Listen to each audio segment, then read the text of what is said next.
Hey yo, welcome to the show. We are back in full force. I am your host, Tyson, as what you are. I'm Harry. Fuck Let that me up, talk didn't to I? you anyway.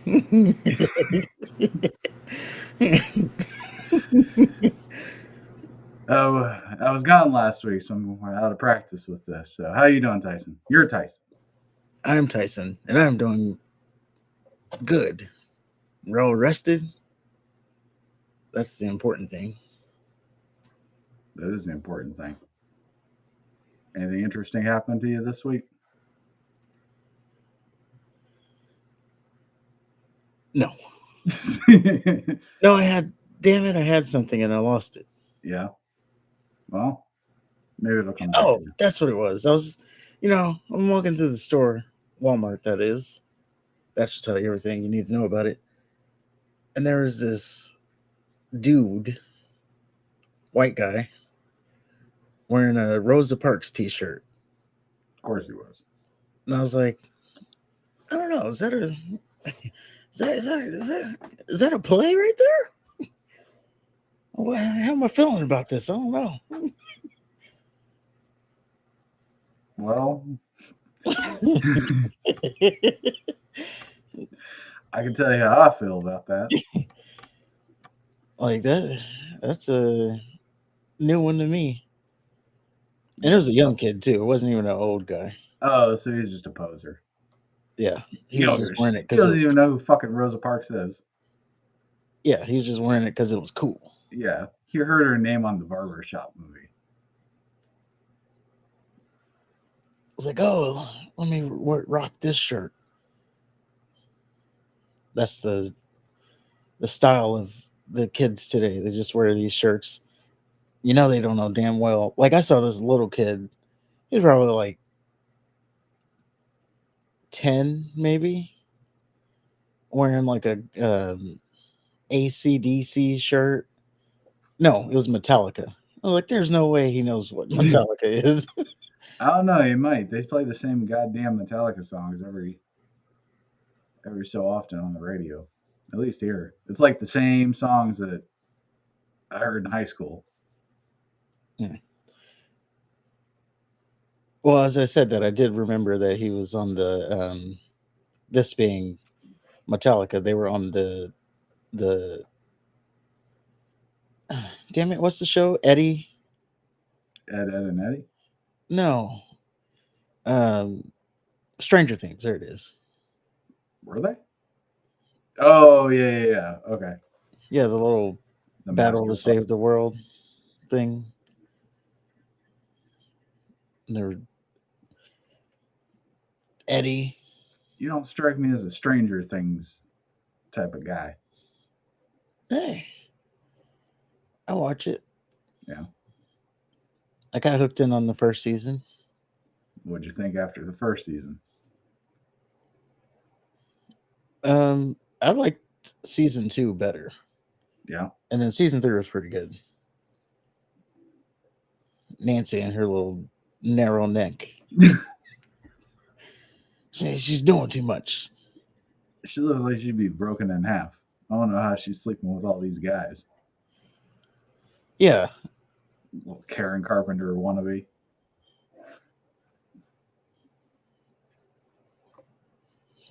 yeah. She doesn't look like she can take anything.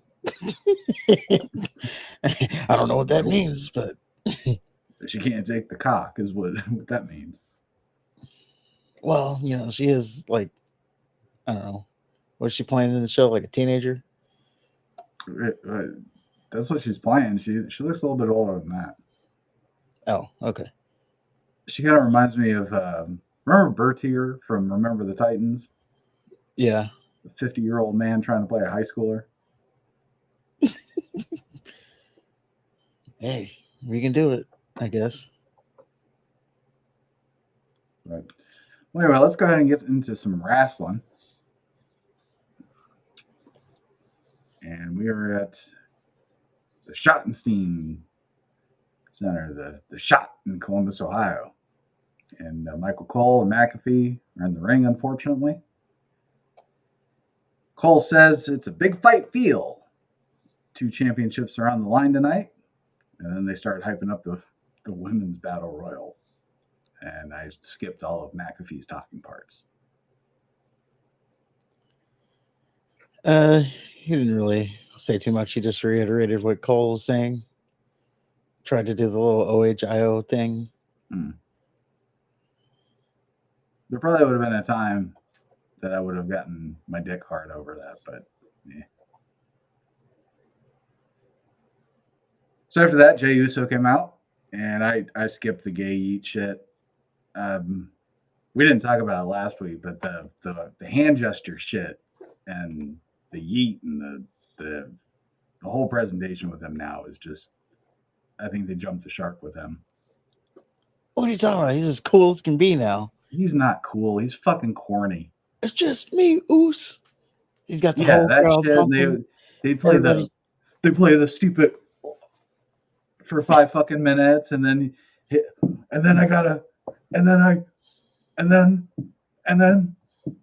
no, fuck that shit. He's fucking corny. Jey Uso sucks.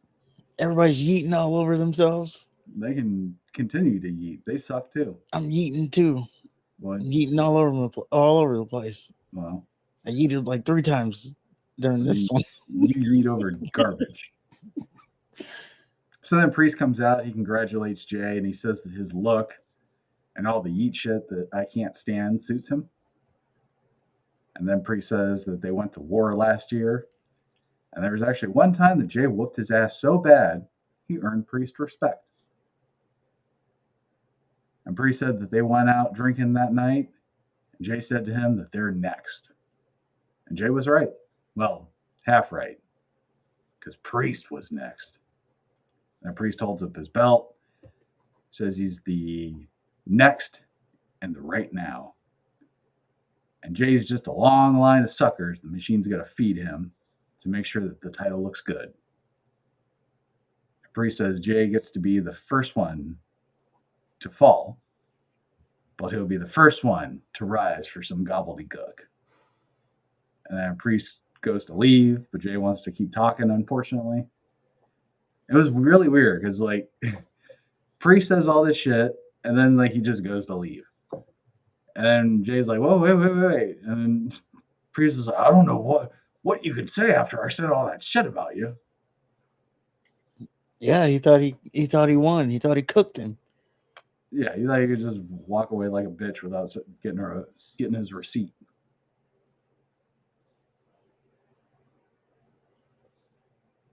Jey thinks that Priest only sees him as a tag team guy.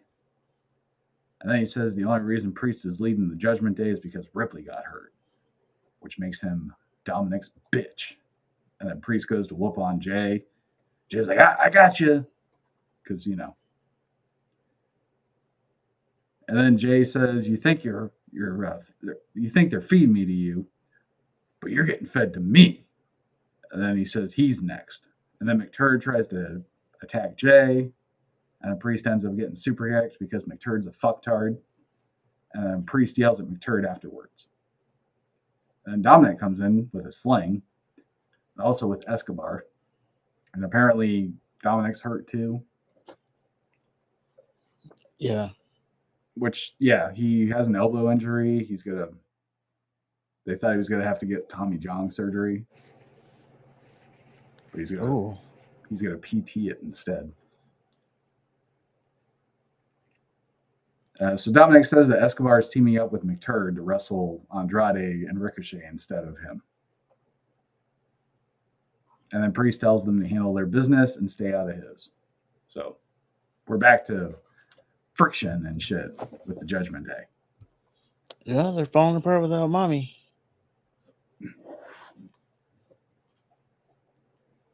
So Miz and R-Truth, they beat DIY. Who cares? And then Ciampa refused to shake hands after the match. Again, I ask, who cares? I would say, yes, they teased dissension between DIY, Ciampa, and Gargano. And I say, hopefully during this draft, they get moved to separate brands because It's over for them. It's over. They lost clean to Miz and R-Truth. You can't come back from that. I think it's a genius move to get rid of a legitimate tag team and then break up your child tag team.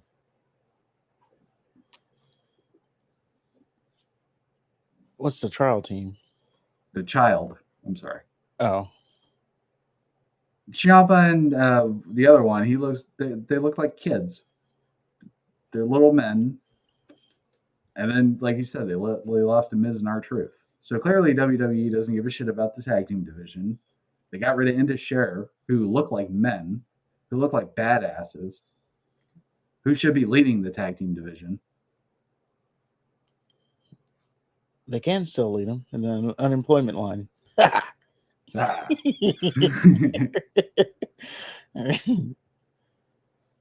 So, yeah, the tag team division is not interesting.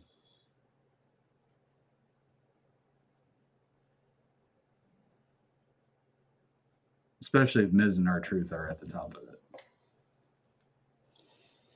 Yeah, I thought it wasn't going to last long, but apparently they're going to have a run at this thing. Wake me up when it's over. Right. Well, finally, we get a star, Gunther. And the longest reigning Intercontinental Champion comes out with Kaiser and Vinci. And he says that we probably expect him to talk about WrestleMania and take shots at that inferior subhuman fuck with a significantly less attractive wife, Sami Zayn. But no. Gunther says that for 600 days, he took the Intercontinental title to heights never before seen and became the greatest champion in Intercontinental title history. His name will forever be tied to that belt. But that also meant for 600 plus days, Gunther had a giant target on his back. And that immense pressure of living up to the people's, and more importantly, his expectations was becoming too great. So for that, he thanks Sami for relieving him of his burden. But now, Gunther goes from being hunted to being the hunter. He's going to carve his name into a new era, and it starts at King of the Ring. And then I would say he's. Oh no, go ahead. I was going to say he's your odds-on favorite to win that King of the Ring too. Does he? I don't see who else would be beating him. It depends. If Sami can beat him, now anybody can beat him. True, but yeah, I think well, yeah, I guess there are some options because looks like Drew McIntyre and Sheamus are going to be in it. Yeah, I don't see Sheamus winning.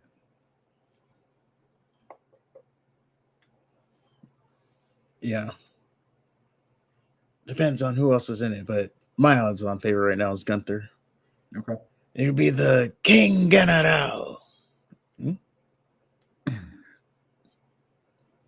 Well, Gunther does say that after he wins King of the Ring, that he'll have his pick of the titles. Or he'll have his pick of any title he wants. And every champion is on notice. Because a man is hunting them. That can not only win the title, but can hold on to it longer than anybody.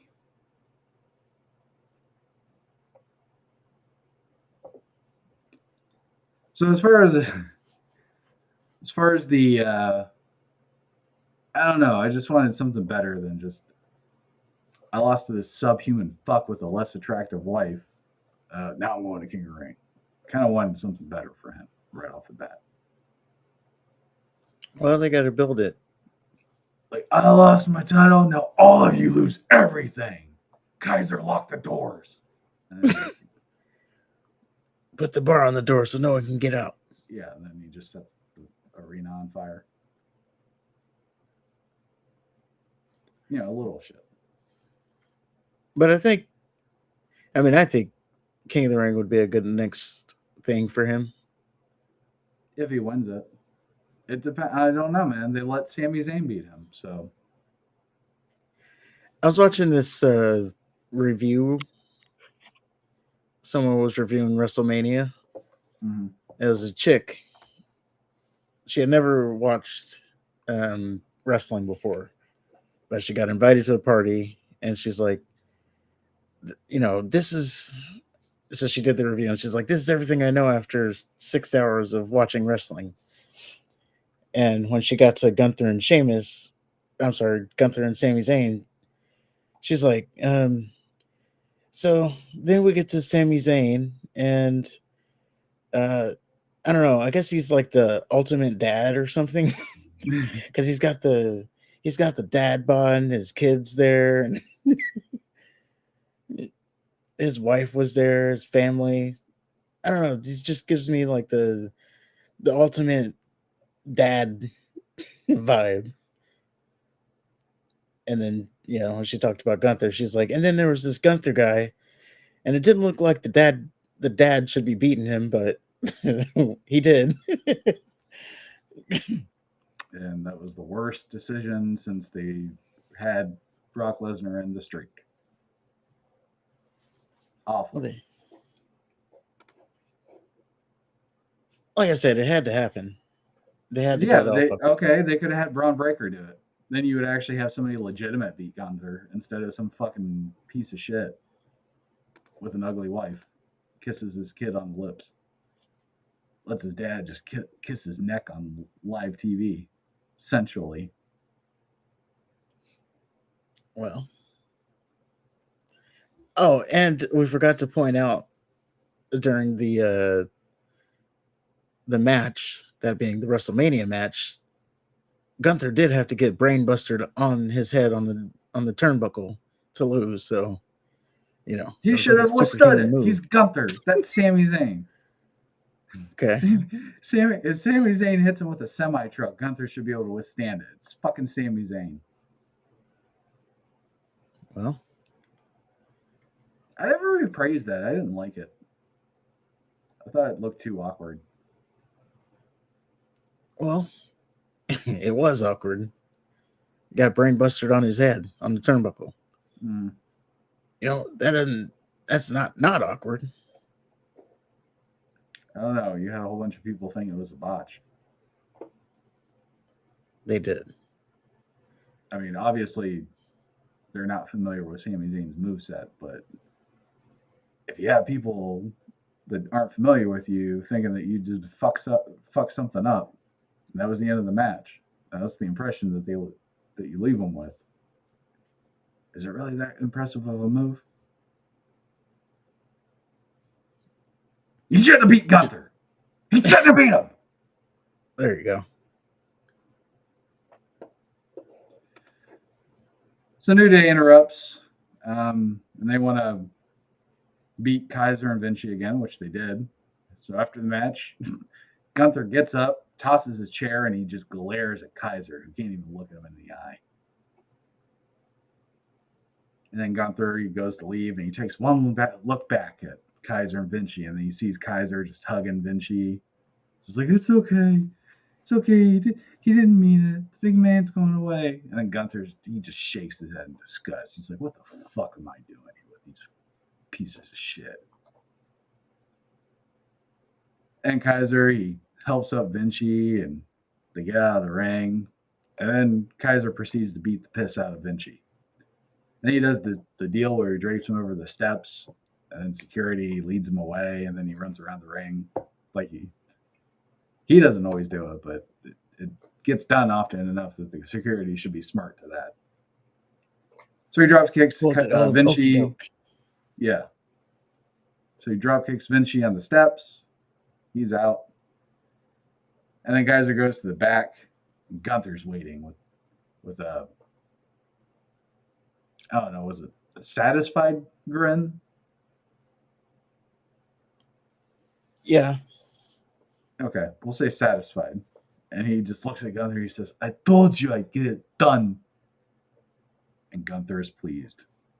And Imperium seems a little bit more pure. And I hope this doesn't fucking lead to Vinci versus Gunther.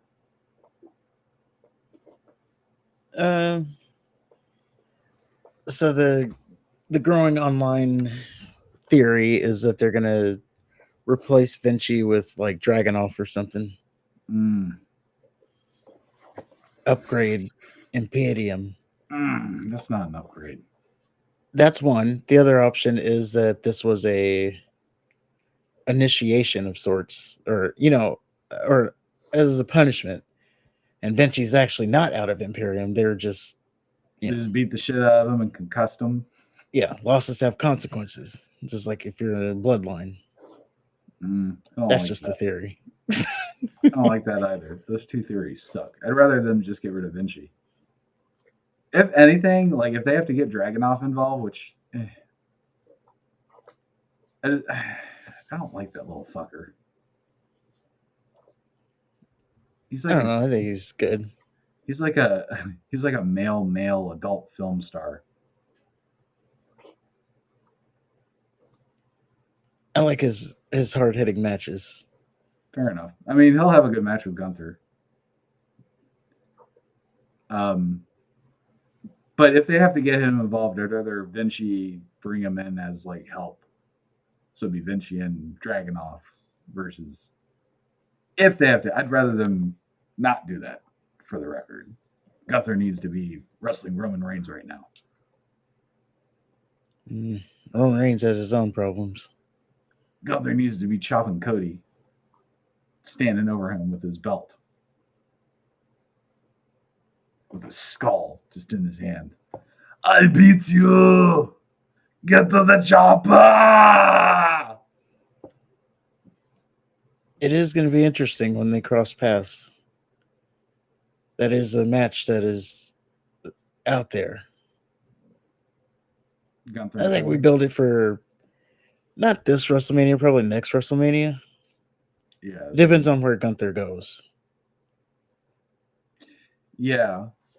Yeah, we'll get into that shit.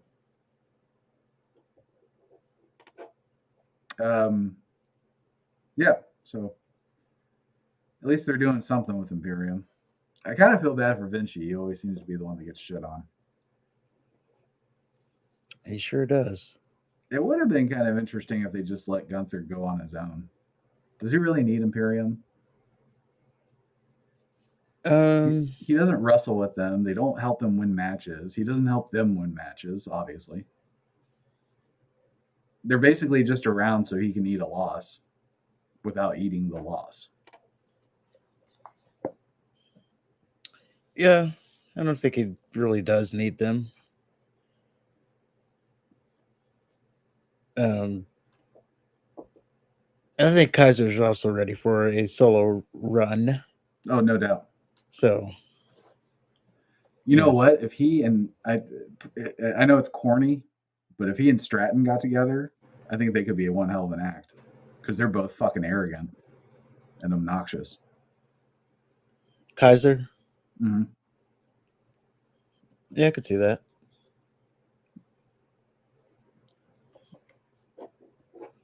We'll just have to see. At least we're talking about him. So after that, we get Drew McIntyre. And McIntyre sits in the middle of the ring like Punk. And he says he doesn't know why they cheer Punk's name when it's obvious Punk hates the fans almost as much as he hates himself. And McIntyre gets the what chant. And then he casually drops a, say what if you French kissed your cousins? That just the way he delivered that just hit me. And then he says to the Columbus crowd doesn't understand complex relationships because the most complex relationships they've ever had is with their right hands. And then he says he could sit there and complain about WrestleMania, but he's not going to do that. Even though CM Punk attacked him from behind like a pussy, then Damian Priest, who never beat him one-on-one, used the briefcase like a coward. And then on Raw, he didn't get his rematch like everyone else does. No, he had to do a fatal four-way instead, but still competed it like a real man, by the way. But Punk interfered again. Then Jay took advantage with a super kick like a damn coward. But he's not going to complain about WrestleMania. And McIntyre says he's doing King of the Ring as well. And then Sheamus interrupts. And he has he's back with the normal shorts. So I'm glad that the longer shorts isn't a permanent look for him. Mm-hmm. And I'm also glad he doesn't keep the beat switch that The Rock does. Because you know, last week he came out with the Brawl and Brutes theme music, and then it switched to his old theme music. Yeah, I think that was going for the surprise element. Right. But you never know with them, though. Yeah.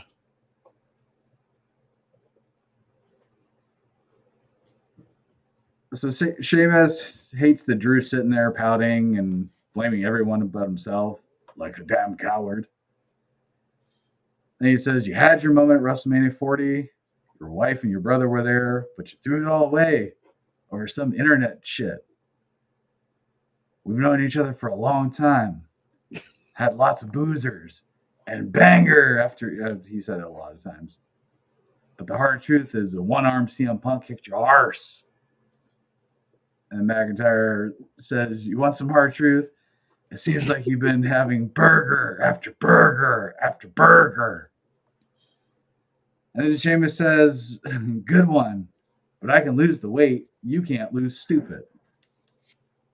And he says, "Stop blaming everyone else." And McIntyre says, "It is everyone else. Burger after burger after burger. Flubberman, Ginger Pillsbury Doughboy. Those aren't my words. That's everyone in the back that was saying it. And I stood up for you." Sheamus says he doesn't care. Drew says he does, because he's the only one that tells the truth. He fights for things worthwhile. And Sheamus isn't worthwhile right now. Instead, he's gonna kick back and watch Sheamus face Shinsuke Nakamura. Excellent segment. Really? And I can't believe that they actually, well, I do believe it. You know, Drew McIntyre's the voice of the internet right now. Okay. And yeah, it was funny. He was like, "Seems like since you've been back, it's been burger after burger." You know, and I defended Sheamus last week. I said, the guy had neck surgery. It's not like he was able to do the Celtic Warrior workouts. He probably couldn't do anything. So it makes sense that he would come back, a little bit overweight. I didn't even notice. And we'll get back in the gym. We're gonna get the Celtic Warrior workouts uploaded to YouTube. He'll be back in shape in, like, I don't know, a month or two. And then, all the people who were fat shaming him, they didn't have profile pictures, of course. Well, yeah. This wasn't like a Sam Sulik saying you're fat. This was like Ryan Reynolds. This was like internet trolls, no profile pictures. Probably can't do anything in their work, like no pull-ups, no sit-ups, nothing. So, but yeah, he's gonna get back. He's already, from last week to this week, he already looks better, like more in shape. Okay, we'll get it right back in shape. And then I just know that this is the second week that Sheamus is back, and he's now doing comedy skits. Comedy? Yes, this is comedy. I mean, burger after burger, Ginger Pillsbury Doughboy, Flubberman. He was getting fat shamed. Yeah, it's fucking. Sheamus is back, and now he's telling jokes. He went from being the fighter with his new theme song. Now he's just joking around. Well, that is his pretty soon. Good friend. Hornswoggle's going to come back, and then there's just going to be a thing again. And that's his good friend, though. Okay, but that'll make a good TV. Okay.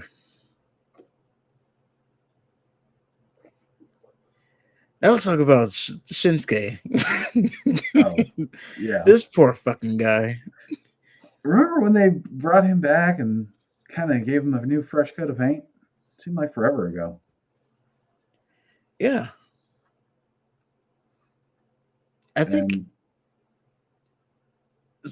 And I mean, to go ahead and get the spoiler out the way, Sheamus and Nakamura had a match, so you can imagine who won that match. Um, I think Shinsuke should probably, I don't know, I don't even know if like moving to SmackDown would help him at this point. it would. I mean, look at what it did with Baron Corbin. It was back to SmackDown. Yeah. So, Maybe I you should go mean, to NXT. oh, wait. Yeah, that's what I meant. Um, yeah, he needs to go to NXT. In fact, there was a whole bunch of memes. Like, when is Shinsuke going to get drafted? I don't know, but Everybody's protective of Shinsuke. He can get drafted to NXT. he's a certified jobber right now. It's In a damn fact, shame. like right now, like today, if he had a match with Tozawa, it would be a 50-50 Oh call for yeah, me. no doubt. It's like, it's gonna be a struggle if he even goes against Tozawa. Like, I Especially don't know now. anybody lower than him right now, Hmm. and it's a sad thing because he's talented. He's got the aura. They were doing the promos with him, the subtitle promos with the comic book art style and shit. So I mean, they were Yeah, putting some time and effort into him. It was working. At least for me, it was working. yeah, it was working. You just got to put And some W's with it, but then they right, didn't. no, I don't even know when the last time he's won a match. I don't I know think either. I Maybe think Cody. maybe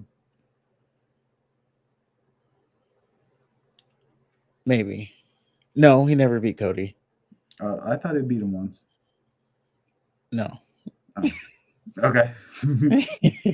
So he wrestled. Oh yeah, he wrestled him like 6 times and never won one. Yeah. I guess it would have been like maybe Ricochet or Bronson Reed was the last time he won Maybe.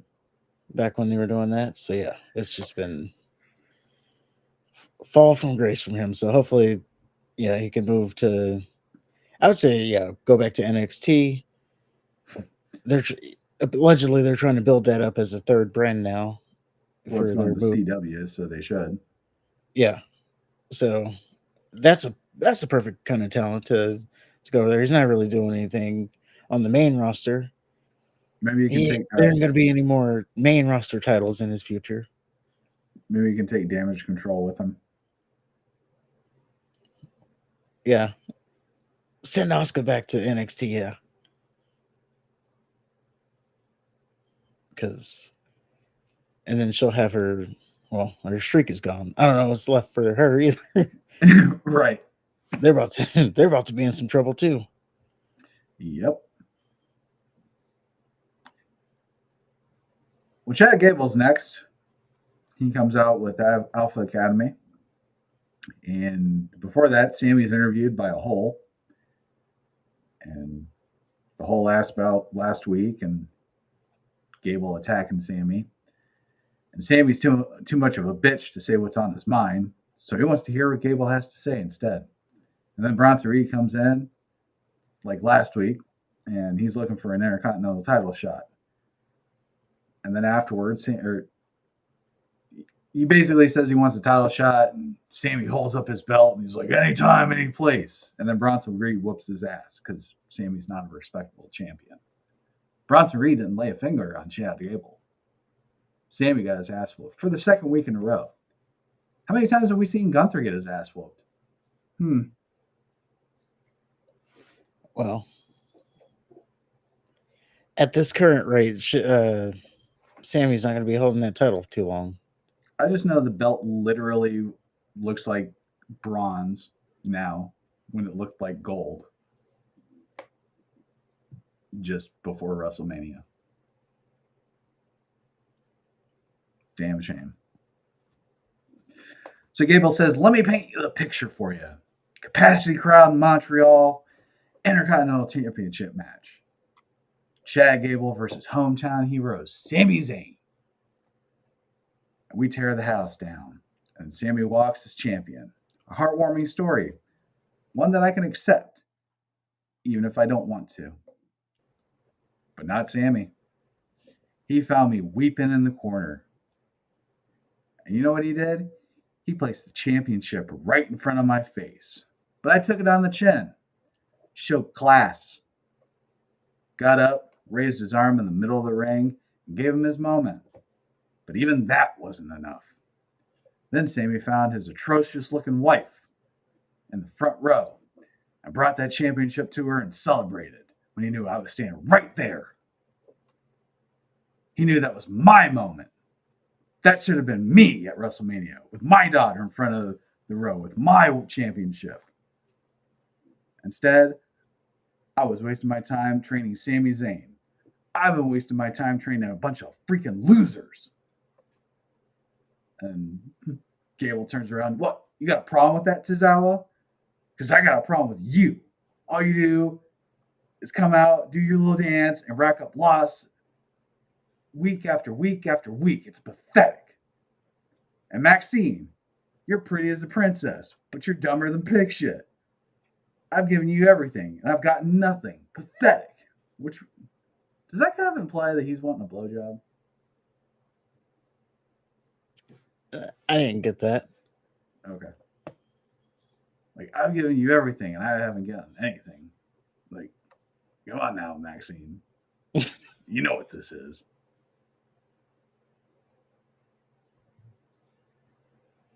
And then he turns to Otis, and he says, don't even get me started on you. You've done nothing but prove yourself. Prove yourself to be the biggest disappointment of them all. Hey, but this is why he signed up for the Academy. Guys, honest feedback. You can't be mad at me for this. So let's just get on the same page and everybody focus their energy on me. We're going to go and win my Intercontinental title together. And you're going to help me. Right? And then Gable makes Otis say together no matter what. And Gable leaves, and Alpha Academy are confused as fuck. And thank God for Chad Gable, because Raw was kind of bad. It was dragging for me up until this point. I don't know. I took Raw as like, we're about to change everything, allegedly. So, I don't know. It was just like the last day of school type show. That's what I took it as. Okay. So I didn't put too much stock into it. Really, I didn't put too much stock into anything that was happening. Well, I think Gable is the only thing that really has anything we can, or the Gable segment is really the only thing we can bite our teeth into. I think the Imperium stuff is still too new to. You gotta see where they're going with it, because if it's a feud with Vinci, that's not cool beans. Right. I think I kind of got a feeling that Chad Gable, he's going to dump this Alpha Academy, and then he's going to bring in a new Alpha Academy, that being the Creed brothers. It'll be Chad Gable and the Creed brothers, and then kicking, because obviously they're building like Otis. He's going to get fed up and turn, so he's gonna have to stand up for Maxine and Tozawa. They're gonna be like the loser gang. The loser gang. Like, once that happens, like, what is their upside? There isn't one. Right. Well, I mean, Otis has an upside if they really put some time into it. I think they should split him and Maxine off on their own and just do like, yeah, Otis is like just meat with Maxine as his like valet. Yeah, and then they could do that. But yeah, they're clearly building for a Otis turn. And I think at which point the Creed brothers will be the new Alpha Academy. And I am kind of excited for that. It'll be very reminiscent of like Team Angle. except Team Angle had talent. Team Gable will just Well, have I Gable. mean, they had Shelton Benjamin and Kurt Angle. Charlie Haas was good too. What did he do after? He was Ring of Honor. I think he and Benjamin, they were tag team champions in other promotions. Oh, I did like their name though. The World's Greatest Tag Team. Mm-hmm. Was an awesome name, and I liked his House of Pain. Yeah, it was good.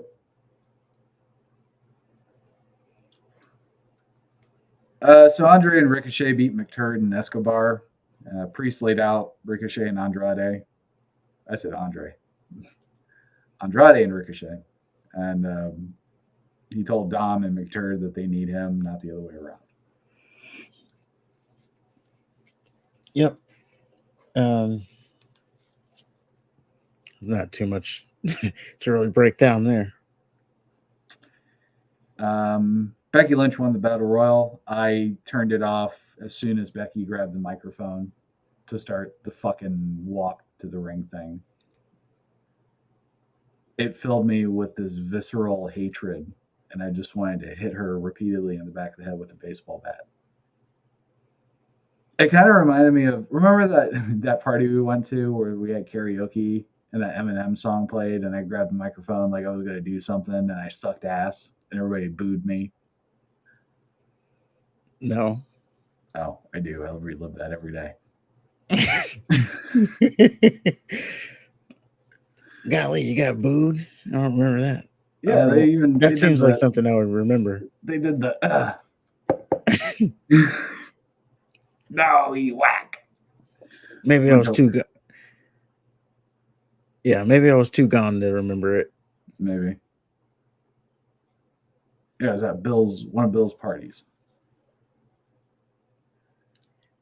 Oh, yeah. I don't remember. Yeah. I do remember now you did try to do the karaoke. I do remember that, but I tried. Like I said, I was too gone. Yeah. To be paying attention. But it reminded me of that. I do remember.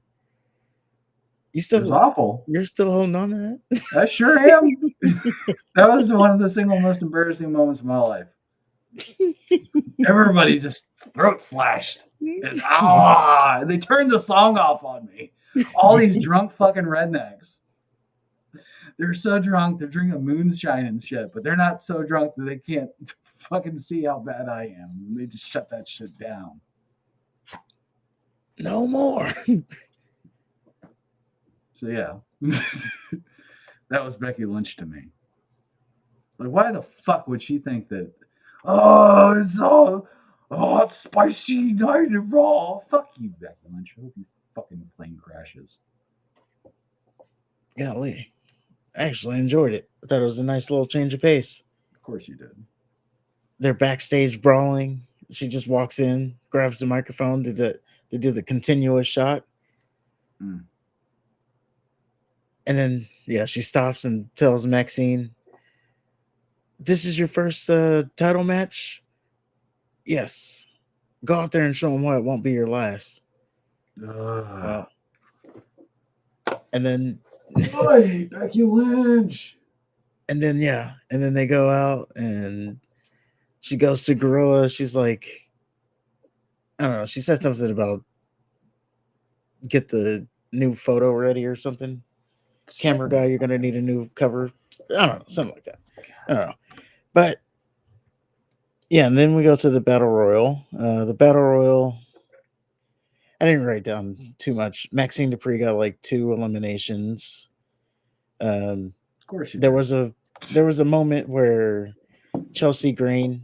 Oh, by the way, during this... So they set up this spot where they wanted to put Becky Lynch through a table so she can overcome adversity. And you have Nia Jax and Piper Niven, and Becky Lynch is laying on the table. Nia Jax, she does the rock bottom to Piper Niven. Table doesn't break. She picks up Piper Niven on her shoulders. Samoan drop. Table doesn't break. God damn. Yeah, and then we come back from commercial. The table's broken, and it was finally a power bomb. She power bombed Becky through the table. It would have been funny if during the commercial break all the girls took time or took turns just taking a piece of the table away. Like, break the shit. Like, it's got to get done. Let's teach But yeah, this table a fucking lesson. during all this, Chelsea Green, she gets eliminated. But since everybody's checking, all the refs are checking on Becky Lynch, she jumps right back up on the apron. So she did that thing. I thought there was an outside chance that maybe she does win. And I could see that actually working. Chelsea Green, that being champion. Because I was just thinking, man, if she wins the title like the next Monday, it's going to be so annoying, and then that would be great. But yeah, like I had already said it last week, there's only really three options: Nia Jax, Becky Lynch, or Liv Morgan. And that was the final three, and Nia Jax gets eliminated, and then Becky Lynch ultimately eliminates Liv Morgan to the dismay of the IWC. They're so unhappy that Liv Morgan didn't win the title. Which she should have. Now, I want you to think. I want to preface this by saying I don't give a shit. Like, all these ladies could die in a fire. I don't care. But the logical choice would have been Liv Morgan. All they did was hand Becky Lynch a fucking another title. Story wise, it makes no sense. She's just inserted. She was supposed to go away, wasn't she? that was the report. So I mean, she came back just for another fucking title. She came back because they needed her. Perhaps need her. It's time for Tyson to lay some gospel on everybody. Oh, please lay some gospel. Let's lay some gospel on everybody. First of all, tell me how great Becky Lynch is. She feuded with Trish Stratus and whoever the fuck else. She did nothing last year. She's done nothing the year before that. But tell me how great Becky Lynch is. Gospel me. Yes. Preach. First of all, I am a fan of dynasties. So you should know that going into this. New York Yankees, LeBron James going to the Miami Heat, Dallas Cowboys in the 90s, San Francisco in the 90s. When you don't, Boston Red Sox, when they started winning again, like Tom Brady, LeBron James, all of it. When you get a good dynasty, when you get dominance, I'm a fan of it. And that's what Becky Lynch is right now. And that's why people were upset. They were upset because Becky Lynch is the biggest name in the women's division for Monday Night Raw. Liv Morgan, oh, by the way, the same fans who were upset that Liv Morgan didn't win, these are the same people that are already turning on Cody. Oh, Cody's boring. Oh, Cody just comes out and talks. He doesn't wrestle. These are the same people that have already turned on Cody. So keep that in mind when you're judging these people's critiques. It was like, oh, you're already turning. You were all, oh, Roman Reigns is boring, and now you got. We want Cody. We want Cody. Cody crybabies, and now you got Cody, and now there's already, oh, Cody's boring. So those are the same people saying this stuff. So yes, you want Liv Morgan to be champion, but it's only because she keeps falling short.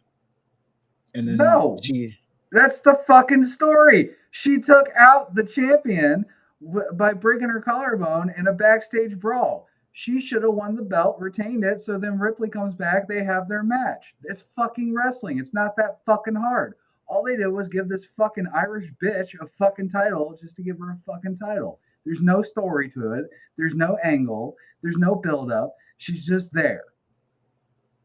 Dynasty my ass. She could fucking win 100 titles. Becky Lynch will not be a fucking dynasty. Oh, she's a dynasty. She's a dynasty. She's the Yankees. She's nothing. Maybe she's not the Yankees. She's, I don't know. She's Kansas City. She's nothing. Oh, and also, you breezed over this a while back. So yes, Liv Morgan, she does have her revenge tour happening. She will win the title. She's gonna win the title. She's gonna win it soon. And then yes, that's gonna play out. Liv Morgan's gonna keep it until Rhea Ripley comes back. What we didn't touch, and I want to touch on it. So wait, hold on, just real quick. So you're suggesting that she's going to beat? Well, either Becky Lynch is going to lose the title that she just won, or Liv Morgan's going to beat her for the title. Yes. I don't know when, Mm-hmm. and we don't know how long Rhea Ripley's going to be gone. And you So don't see maybe why you don't see why the Liv Morgan fans wouldn't be upset with this. I do, but there's a bigger story at play here. There's not a bigger story. Okay, so back in the when Damian Priest was yelling at Judgment Day, there was a little segment where Dom, Rhea Ripley, I'm sorry, Liv Morgan came up to him and she looked at him like face to face.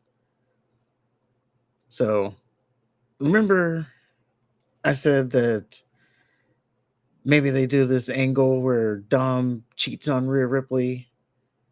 Yes, now I did say that it should be someone with muscle, but now it seems like that's going to be Liv Morgan. Which and can you imagine? She hurt Ripley. She takes her title, and then she sucks Dom's dick and takes her man. Yes, can you imagine? How fucking hard is it it writes itself? But instead, you just give Becky Lynch, who's done nothing. She adds no value at all to this show. What value does she add?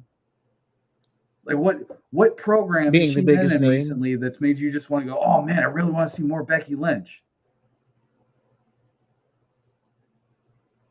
Well, there hasn't been one. Exactly. But she's been the biggest name. She is the biggest name on the like. She's not. We're talking about being champion here. We're talking you about already got Damian Priest. First of all, let's be real here. Well, some people like women's wrestling. Well, some people like animal porn too. That doesn't mean it's good. It is for them. I don't have to be in it, but they like it. Fair enough. I'm just saying. You had a story that writes itself. Now Becky's just inserted, and there's no reason for it.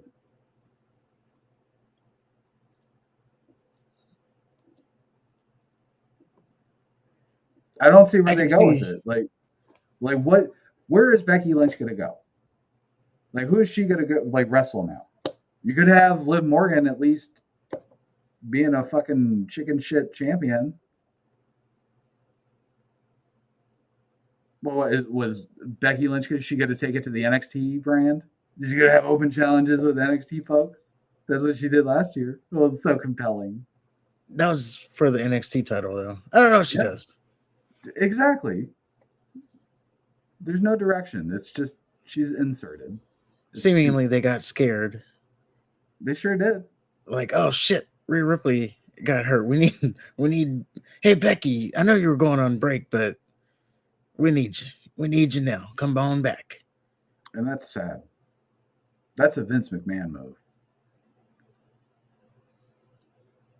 Yeah, it was definitely. I even suggested last week that maybe Charlotte Flair rolls out there. Yeah, hurt knee. That would have made more sense than Becky Lynch. At least Charlotte would have been come back refreshed. Becky has done nothing. Well, Charlotte is still hurt. Oh, is she? Yeah, she's still recovering. Oh, which would have been that's why it would have been funny. She's also SmackDown as well. She would have drug herself out there. No, don't worry, I got it. On crutches. Now, what would that say? If Charlotte comes in injured while Ripley had to relinquish it due to her injury? Yeah, that would.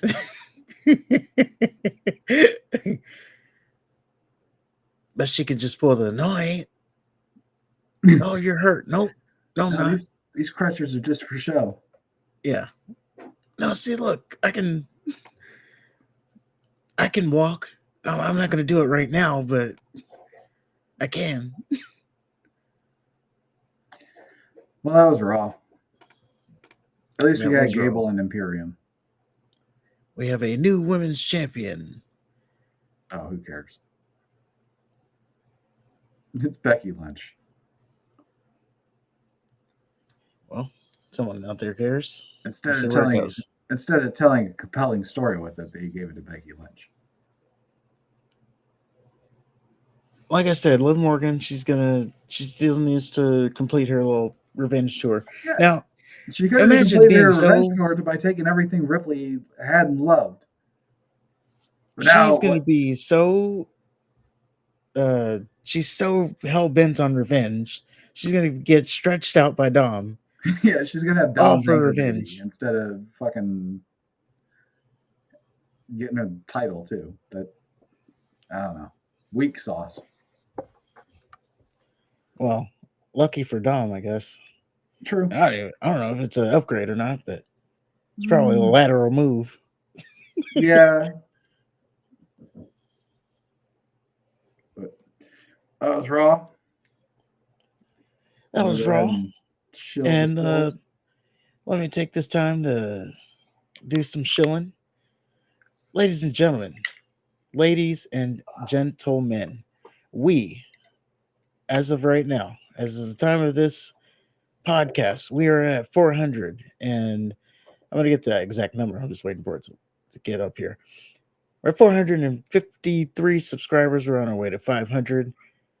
We need your help, though. We need you to hit the like button, hit the subscribe button so we can get there. The like button gets the video out to more people. The subscribe button, well, you know what that does. So go ahead and help us with that. We are growing. Also, let me give a shout out to the audio team, the audio only listeners. Yeah, shout out to the short form viewers. Shout out to the YouTube viewers. Shout out to the Twitch viewers. You can find all this in our description right next to the like button. Oh, and shout out to the 4% of women that watch our show. How you doing? Only if you're decent looking. You know. Just kidding. We appreciate everybody who watches our show. And oh, if you are if you're going to be buying any merchandise, we do have an affiliate link for the WWE. Right now, I don't know if there's any sales or anything going on, but go ahead and check that out. Also, that is in the description. And that is it. All right. We move on to SmackDown. We're just go down a ways to Cincinnati, Ohio. Cody opens up, sort of. He's signing autographs, and AJ Styles is also walking outside with a scowl on his face. It turns out they're having a contract signing later. And Jade and not Jade are in the building as well. And then we learn that the draft officially starts tonight. Champions are protected, which is a good move, and they have fucking war rooms. Which I like It is a that they draft. just had.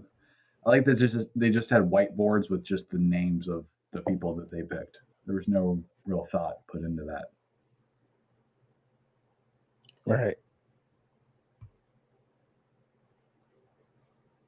And then we have Paul Heyman, and he's interviewed, and he says that Roman has withdrawn from the draft. And Roman has decided not to steal the spotlight from the number one pick since he won't be around for a while. And all this has a lot of pressure because without Roman, his first pick needs to be something magnanimous. I'll keep that in mind.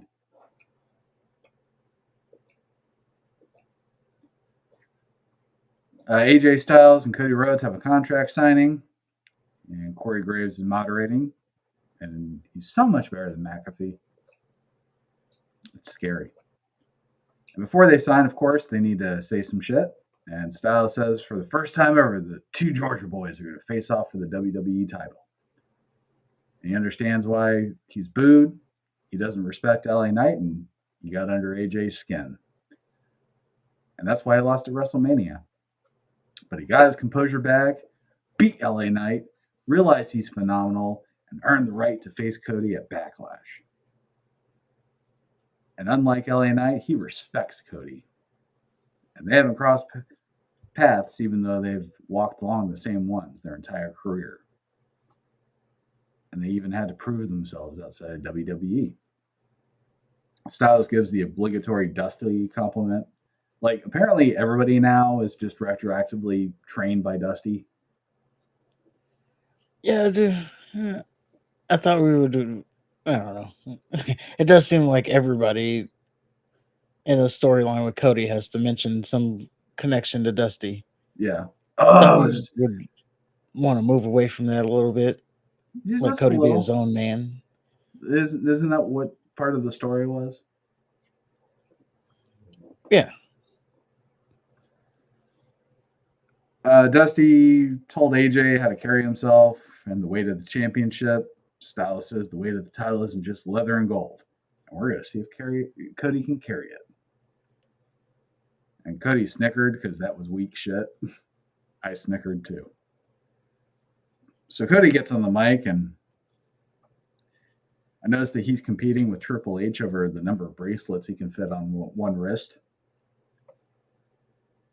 And after everything AJ just said to him, Cody still does the "what do you want to talk about" bullshit. And then Cody goes on to talk directly to AJ about how much he respects him, but that ends at Backlash. So that was really weird. He does the "what are you talking about?" and then he says, "We could talk about respect," and then he goes to address AJ. Why the fuck wouldn't you just talk to AJ? Why do you have to do that? It's his thing. It's stupid, though. It's dumb when he does it when he's alone, but it's even dumber when he's trying to fit into a conversation between him and somebody else. These people are millionaires. They get paid for this shit. Not one person thinks, "Oh, this doesn't make sense at all." Hey, Cody, can you not do the what do you want to talk about thing? Yeah, can you not do your stupid little catchphrase for one fucking night and have a logical conversation? I don't think that's hard to ask.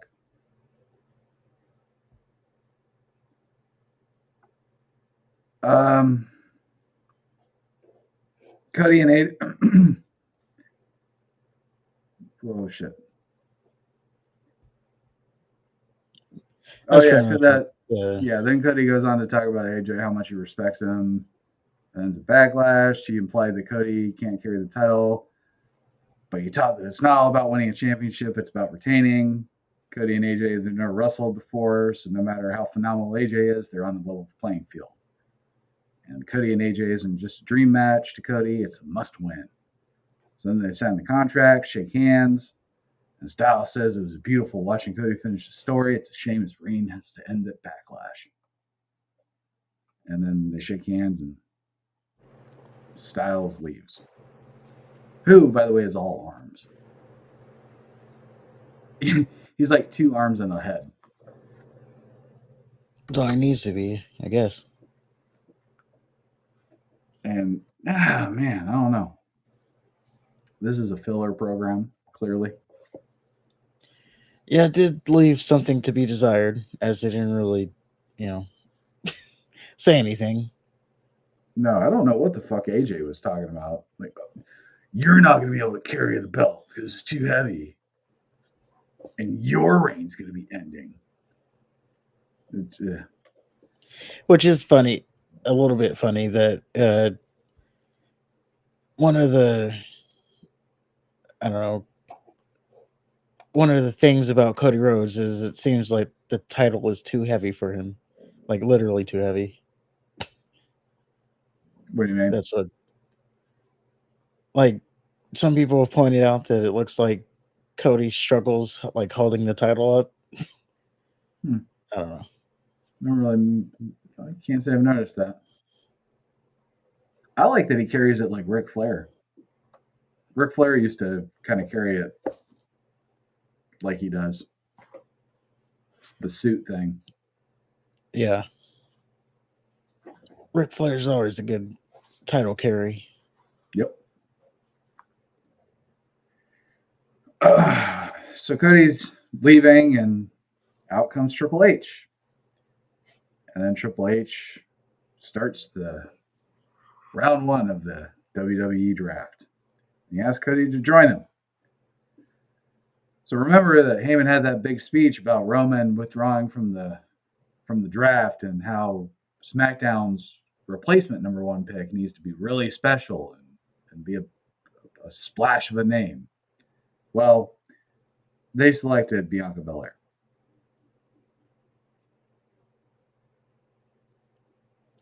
They sure did.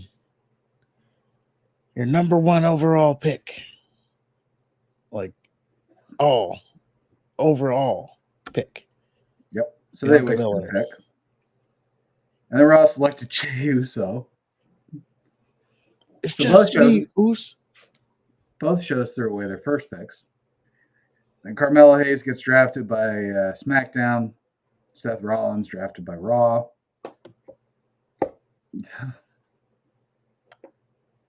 This kind of, at this point, my stomach started to sink because this is not a good first round of any draft by any metric. Well, more importantly, nothing has changed. Absolutely nothing's changed. That too, yeah. Why would you draft? Yeah, seriously, why would you waste a draft pick on somebody that you already have? I don't know.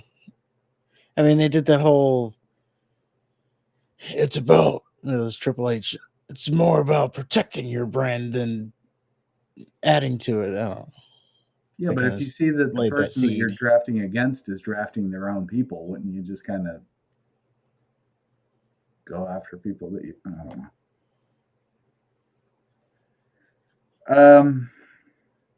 So Hayes came out and he challenges Cody to a match.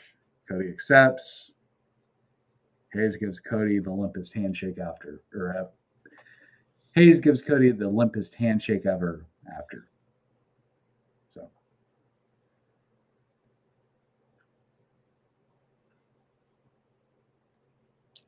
Yep.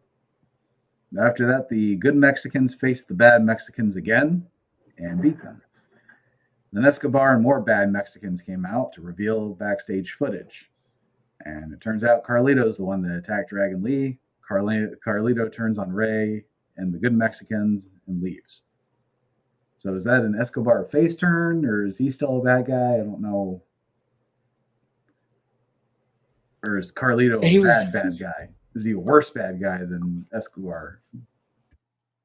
No, he was out to, this being Escobar, he was out to prove that he was not the one to attack Dragon Lee, because no one was saying it anymore, but he was still saying that you didn't believe me that I said I didn't attack him, even though he won the match last week. As I pointed out, what's the one way to prove that you didn't attack someone is by winning a match. Right. So he won the match last week, so that was supposed to be his vindication, but it wasn't. He had to do more. So it was like he was the only one still focusing on it. It's like, what? We've moved on from this. Why are we still talking about this? No. Now I figured it out. Yeah. Well, he did. And Carlito, I guess, is going to have a feud with Dragon Lee. It's going to be worse. I don't care. I see what's happening here. Is I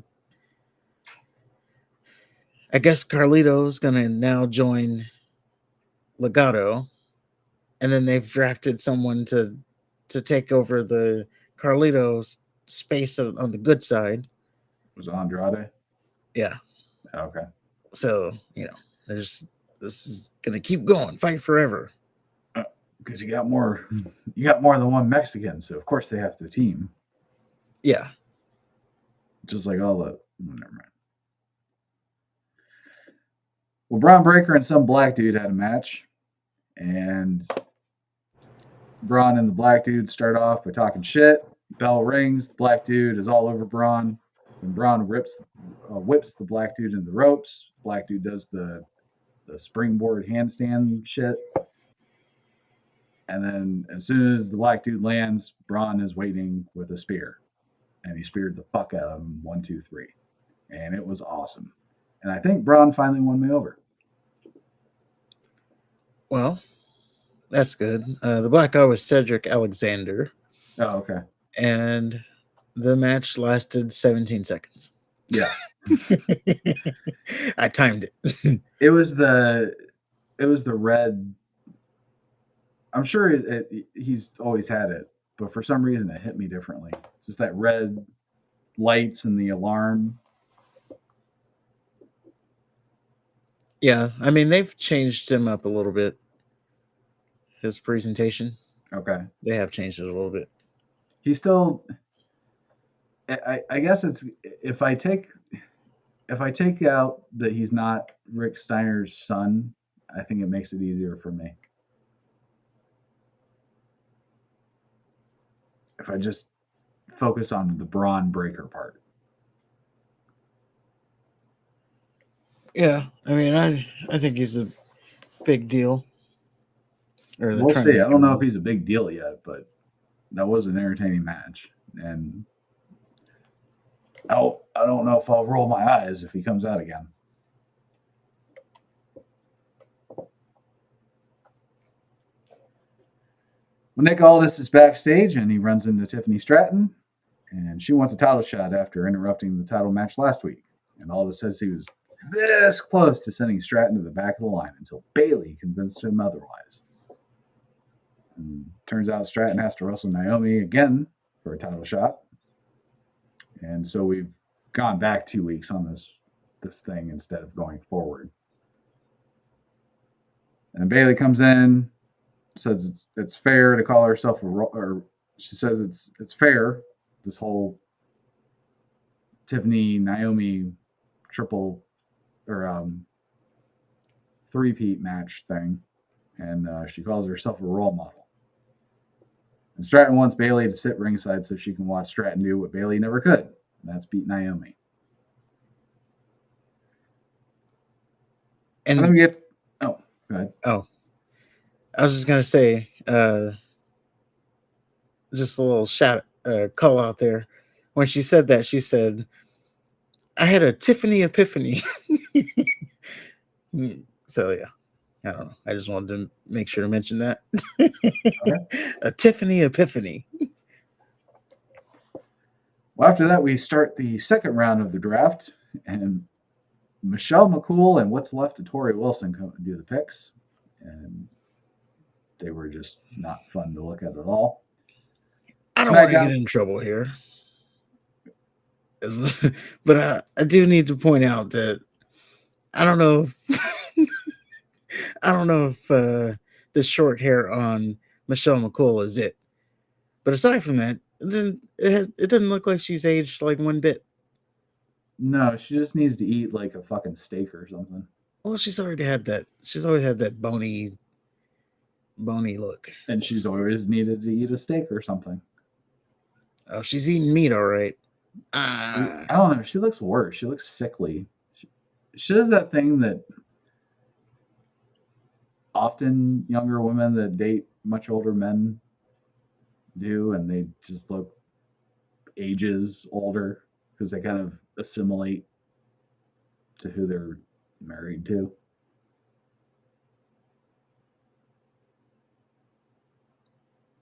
Well, I don't know. I don't know, but aside from the probably grow the hair out. Not that it ultimately matters because she's already married and has kids, so she's no good to me. It does if I'm going to let her touch my penis. Well, I'm saying she's no good to me, but for them, I guess as long as the Undertaker likes it, that's what matters. I'm just saying, I don't know. The short hair didn't make it for me. Well, what happened to Tori Wilson? God damn. She's old. Her face is just. It looks like she's old, but she's trying to keep it going. Man, so that didn't look like real face. That looked like 100% plastic. Yeah, she's like living in the doctor's office. Yeah.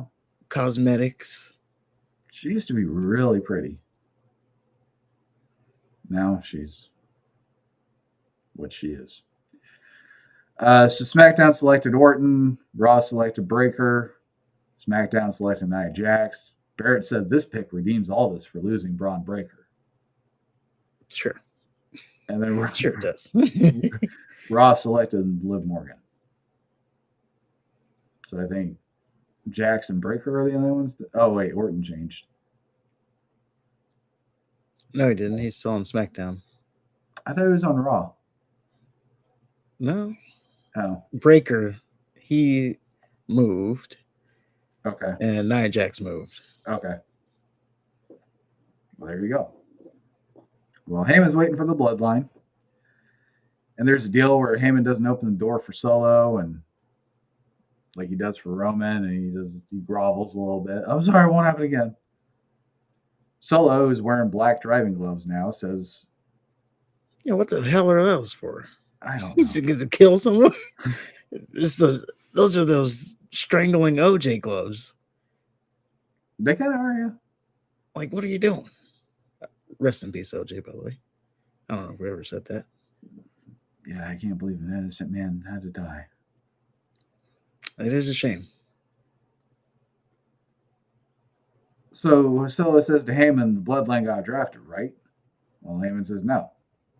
Solo, who's talking like the kid from Malcolm in the Middle in the wheelchair. I've never watched that show. Oh, really? Oh. Yeah, then you said it. I don't strike you as a Stranger Things guy. Oh, Malcolm in the Middle is more of a okay. There's a something's growing on me. There's a kid in a wheelchair. He talks all breathy, like, and I, Yoda. It's kind of how Solo's talking.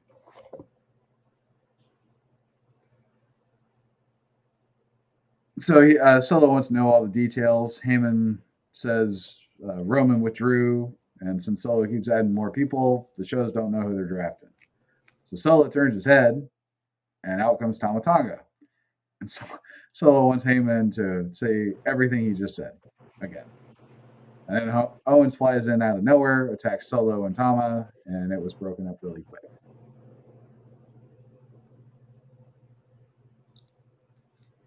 Yes.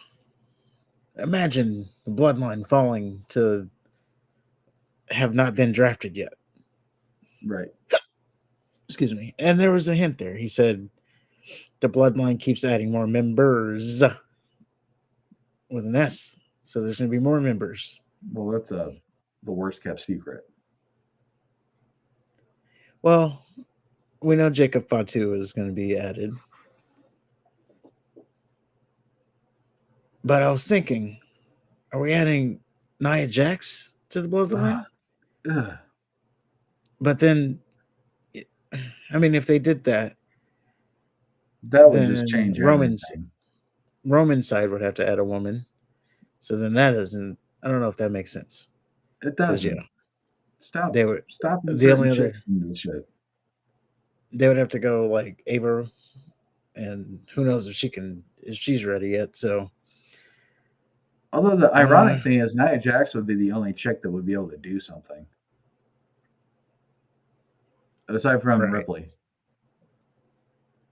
Because, like, all the other girls on your team aren't really an asset.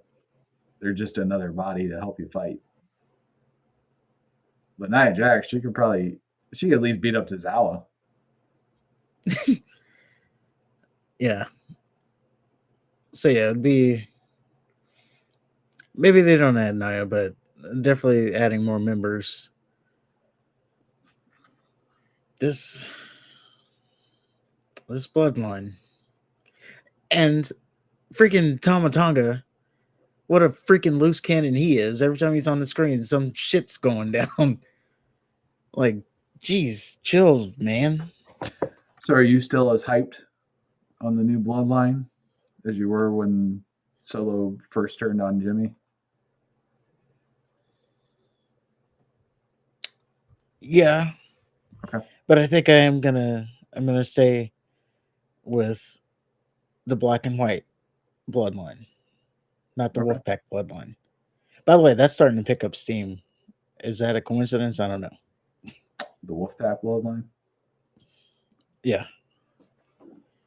people were because the whole members thing. They're like, oh, this Mhm. is turning into the Wolfpack, and then the bloodline. They're basically saying this is like turning into the NWO, and everybody in the company is going to be bloodline in one way or another. It's like, no, no, no. But Well, I don't. I wouldn't call this the Wolfpack. This would because the Wolfpack at least had Nash and Hall. Um, I would say this would be more like when Stevie Ray or Scott Steiner took over the NWO, or hell, even Jeff Jarrett. I'm getting those vibes.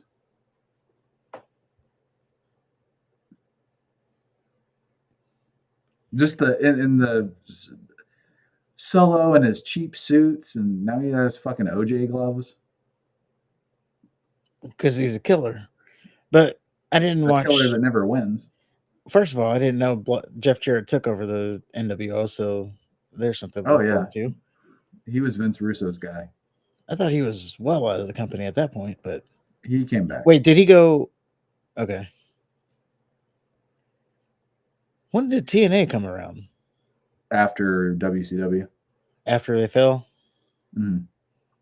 Because Okay.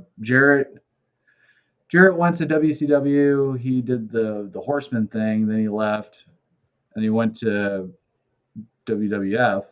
And I think that's also when he cut his hair. And then he had that deal with China, and he didn't want to lose to her, so he left. Then he went back to WCW till they closed down, and then I don't know what the fuck he did. And then he went to TNA. Okay. Yeah, I thought he went from WWE to TNA, but Yeah, no, after the China thing, I don't think he ever worked. I could be wrong on that, but I'm pretty sure he never worked for WWF again. He may have well, appeared, but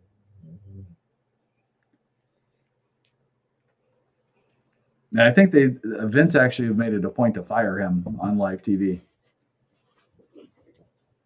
that's good.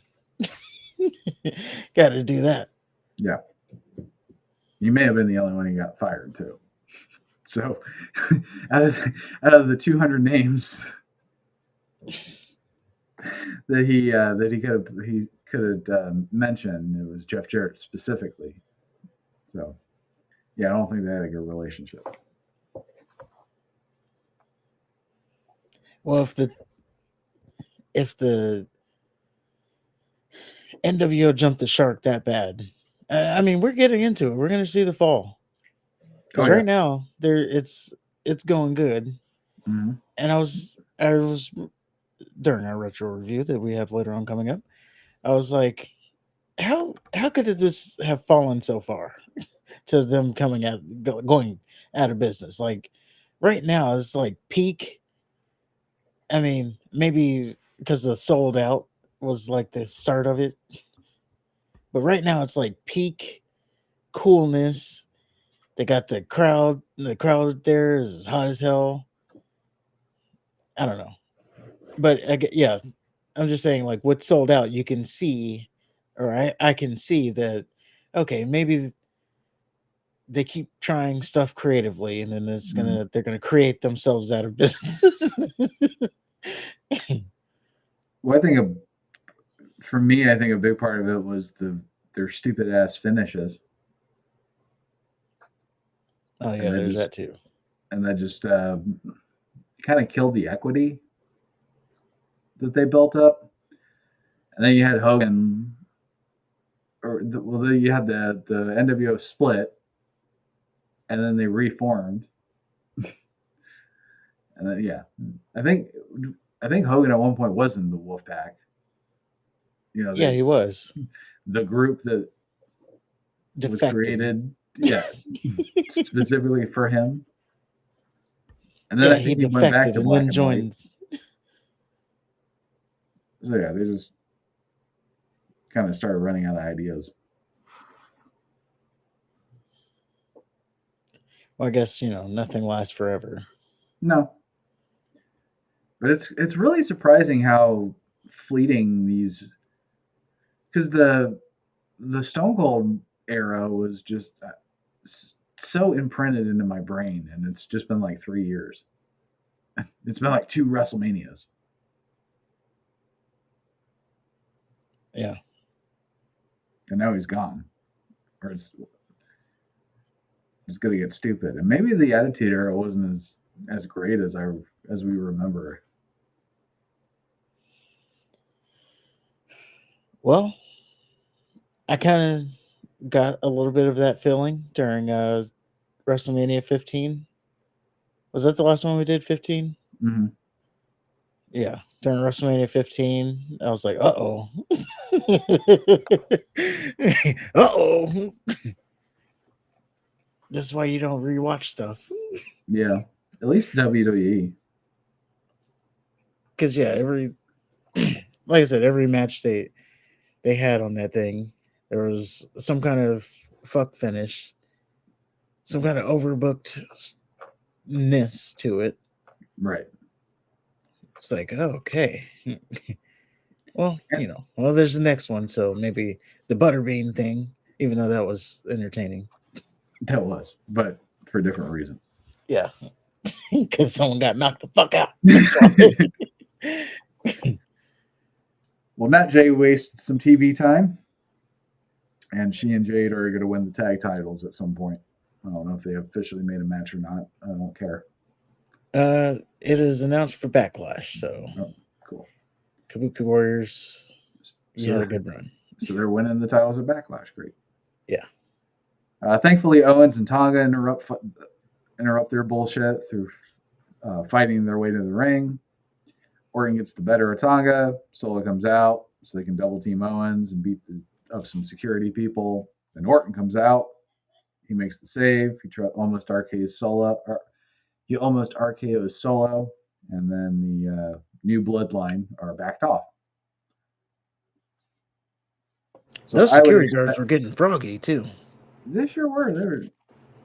They were like lunging and yeah, they were lunging him, trying to tackle him. It's like, golly, you guys are aggressive, as your security should be, I guess. But so I guess, if I were going to say when Jacob Fatu is going to show up, it'd probably be Backlash. Yes, I don't know if they have announced. Oh, by the way, we got our predictions coming up soon. So stay tuned for that. And yeah, I don't know if they officially announced that as a match, but I would say yes. Mr. Fatu will show up at that point.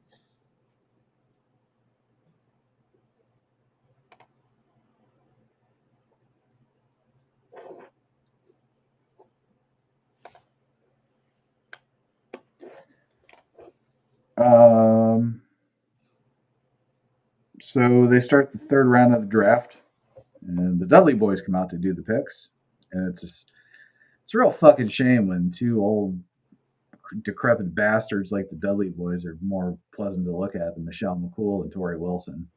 But this is 2024 for you. And SmackDown selected LA Knight, Raw selected Ricochet. SmackDown selected the Bloodline, and then Raw selected Sheamus. No changes there. Tiffany Stratton faced Naomi. Bayley was on commentary. And it doesn't matter because Nia Jax beat the shit out of Bayley, so it's a no contest. Which Bayley's not in the match, so the people that were actually having the match, they got punished for the person sitting at ringside getting attacked. Yep. And then Stratton moonsaulted Bayley and Naomi for some reason. And that set up a triple threat match. So I called it.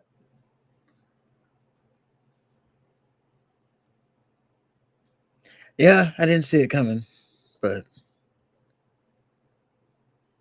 I did when Stratton interfered. Well, I thought it was going to be a one-on-one thing. I guess it makes sense because you don't want to you don't want to have Stratton lose clean. Right. So I guess who's taking the pin during the triple threat match? Even though they already had her lose clean to Naomi. They did. And then I thought, oh, here comes Nia Jackson. It's going to be a fatal 4-way, but no, they kept it triple threat.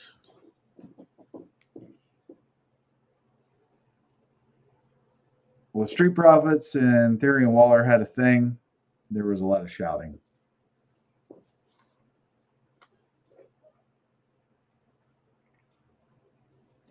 Karrion Kross and his team also had a thing. Kross jumps in front of the camera. He starts talking about random acts of violence. Then he takes the camera to an area of the parking lot where Paul Ellering is just holding up a pair of pliers and he's shouting at the top of his lungs about sacrifices. Tyler Bates' head is being squeezed by something held by one of the other guys. He's choked out by the end of the scene. And then the other one's just screaming over the lesbian. Like, ah! And then Kross says the violence continues until they get what they want. And of course, he makes absolutely no mention of what it is that he wants. And I see they've moved on to smaller opponents. They moved on to a fight they can win. Yes. Hopefully. So the fourth round of the draft, it's Teddy Long and JBL doing the honors this time. And SmackDown selected Styles. Raw selected Alpha Academy. SmackDown selected Andrade. And Raw selected some bitch from NXT.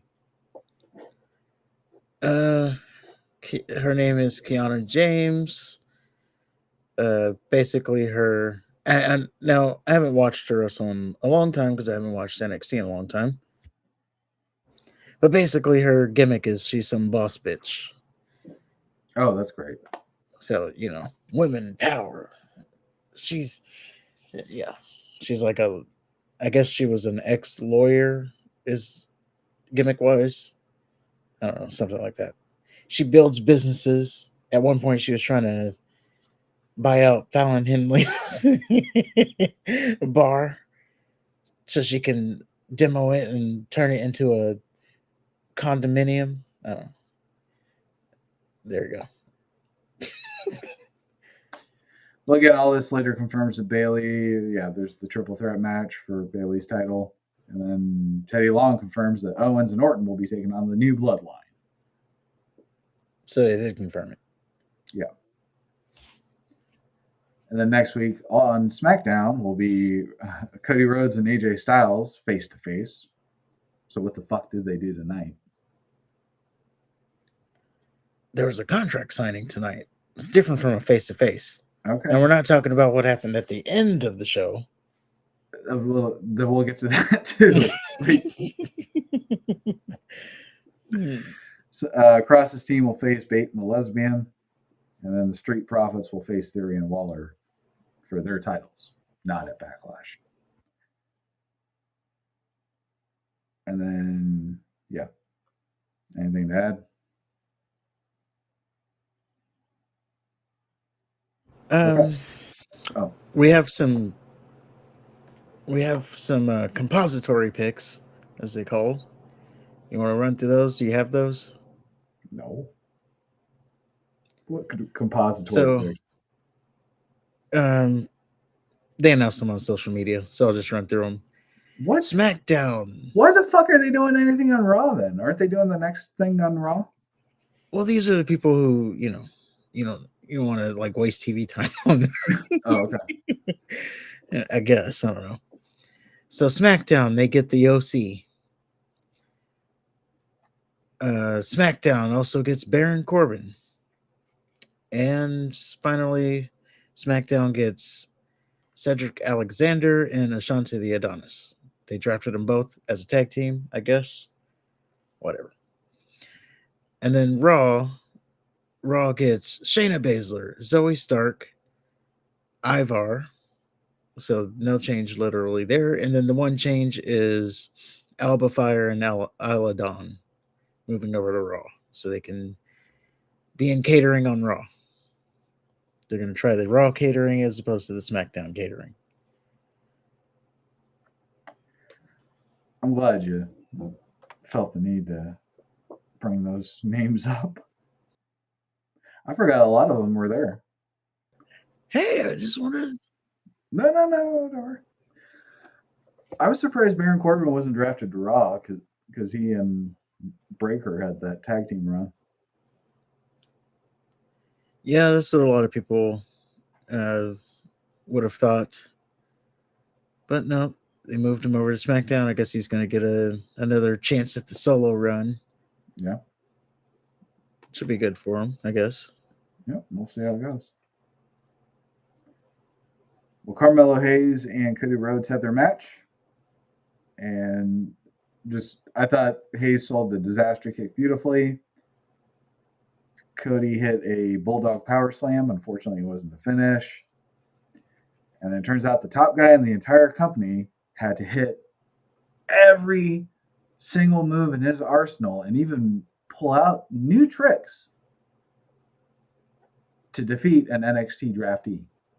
So, not a good match. But he was the number one pick, so there's that too. So, he's an NXT. No. Tell that to CJ Stroud.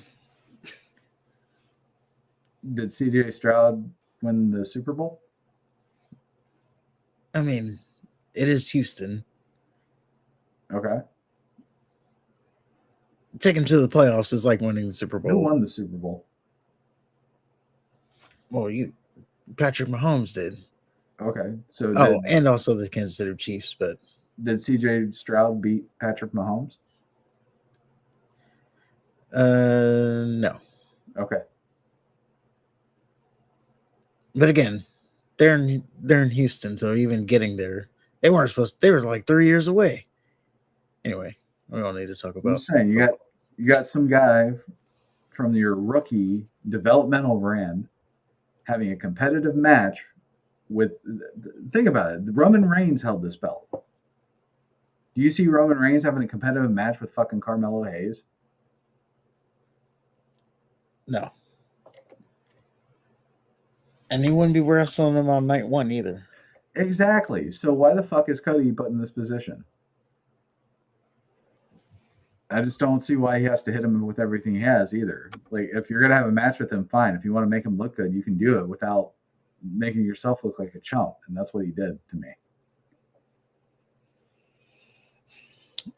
I just thought as they were, because, I don't know, they're trying to, it's more so about trying to tell people that Carmelo Hayes is a guy and he can hang.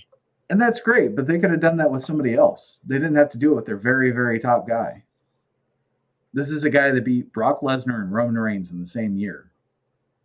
And his first match after all, well, not his first.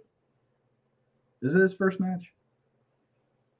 Yes, I believe so. So his first match after Roman is a competitive match against Carmelo Hayes from NXT.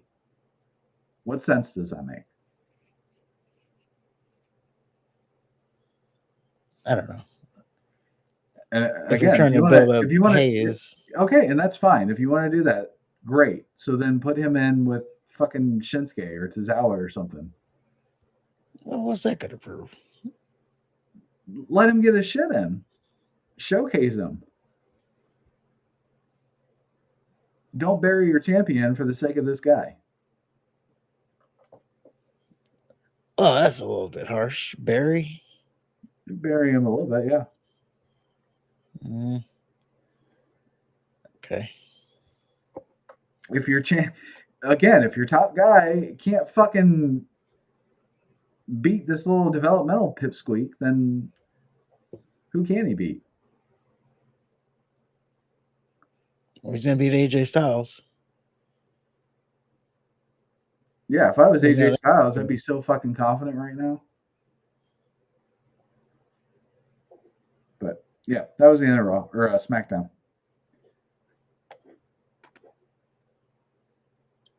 It was nothing. Such a nothing show. Nothing changed, but everything is supposed to be shaken up. It's time to shake things up a bit. This is supposed to be the start of the new era, and the new era is just to remind you the brands that everybody's already on, because the draft did not change those things. I still don't understand why they even have the brand split. Well, maybe they're going to be good about it this time. I don't see that happening. But we did solidify that Cody Rhodes is going to be on SmackDown. They Yep. slipped that little nugget in there. Well, yeah, all the champions are protected. Yeah. Now, it was surprising to me that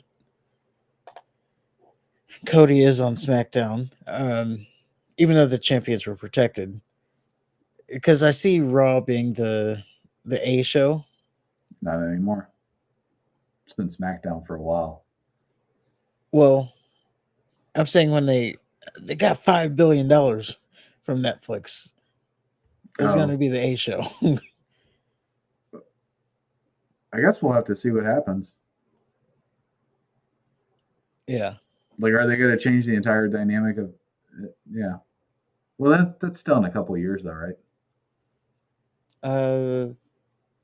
No, they're moving in January. No. Okay. We're almost. We're almost there. We're almost to Netflix. I'm gonna have to fucking pay for Netflix.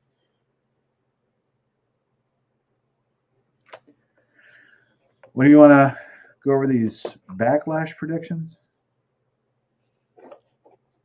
Yes, we can go over the predictions. Because it's on the 4th, right? Backlash. It's on what? The 4th.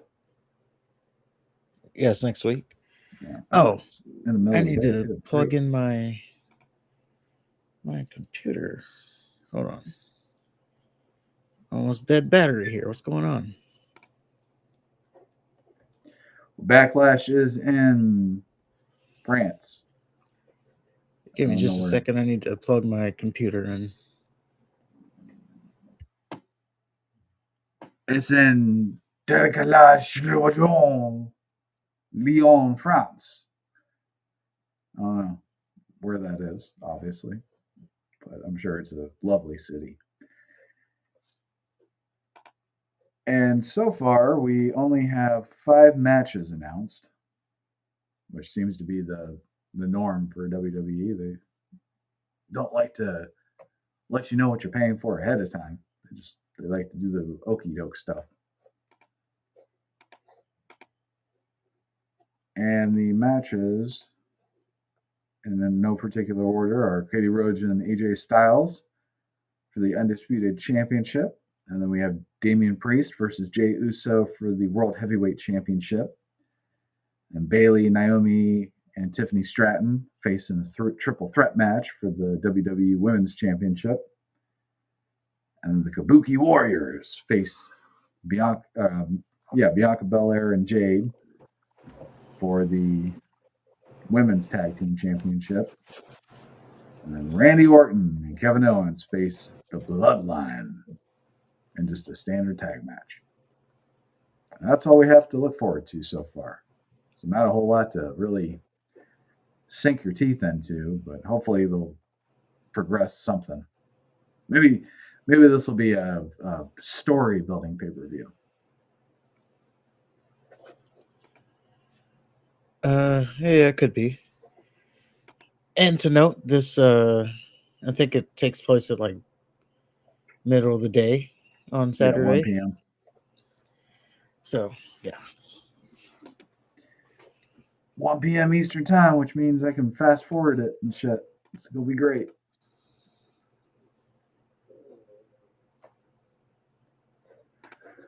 Well, let's go ahead and get to these predictions. The Jays versus the Bees.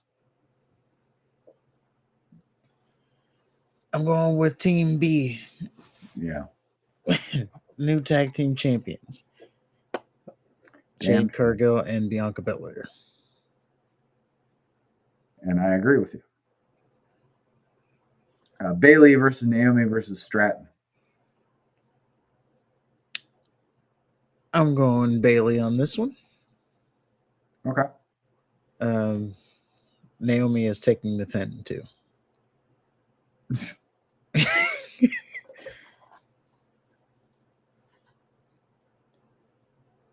Yeah, I'll say Bailey too, but I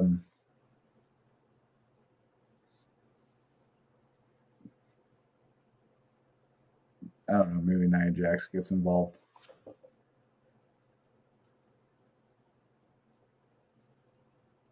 Yeah, I could see that. Randy Orton and Kevin Owens versus the Bloodline. I am going with the Bloodline. Okay. And they will be adding a new member that will help them win. I'm going to say this is going to be a no contest, but the new member will be revealed.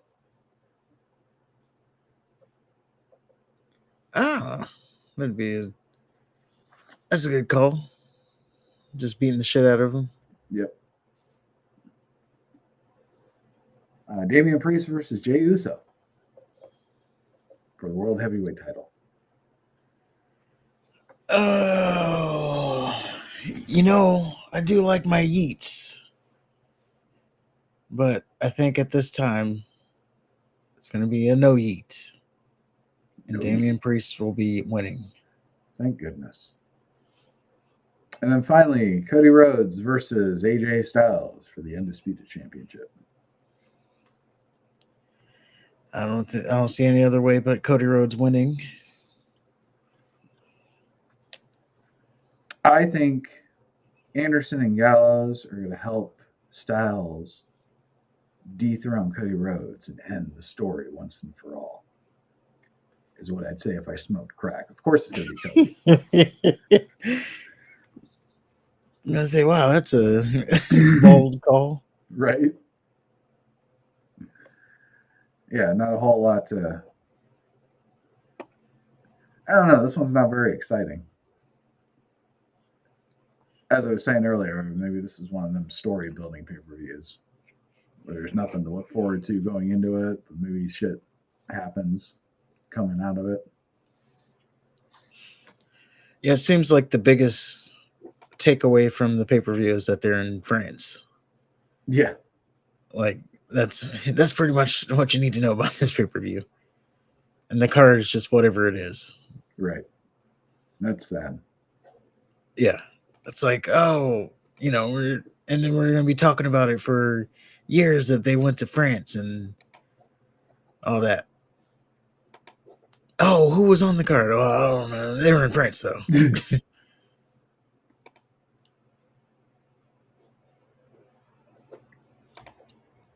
But that is our Backlash predictions. And of course, we will be going over Backlash.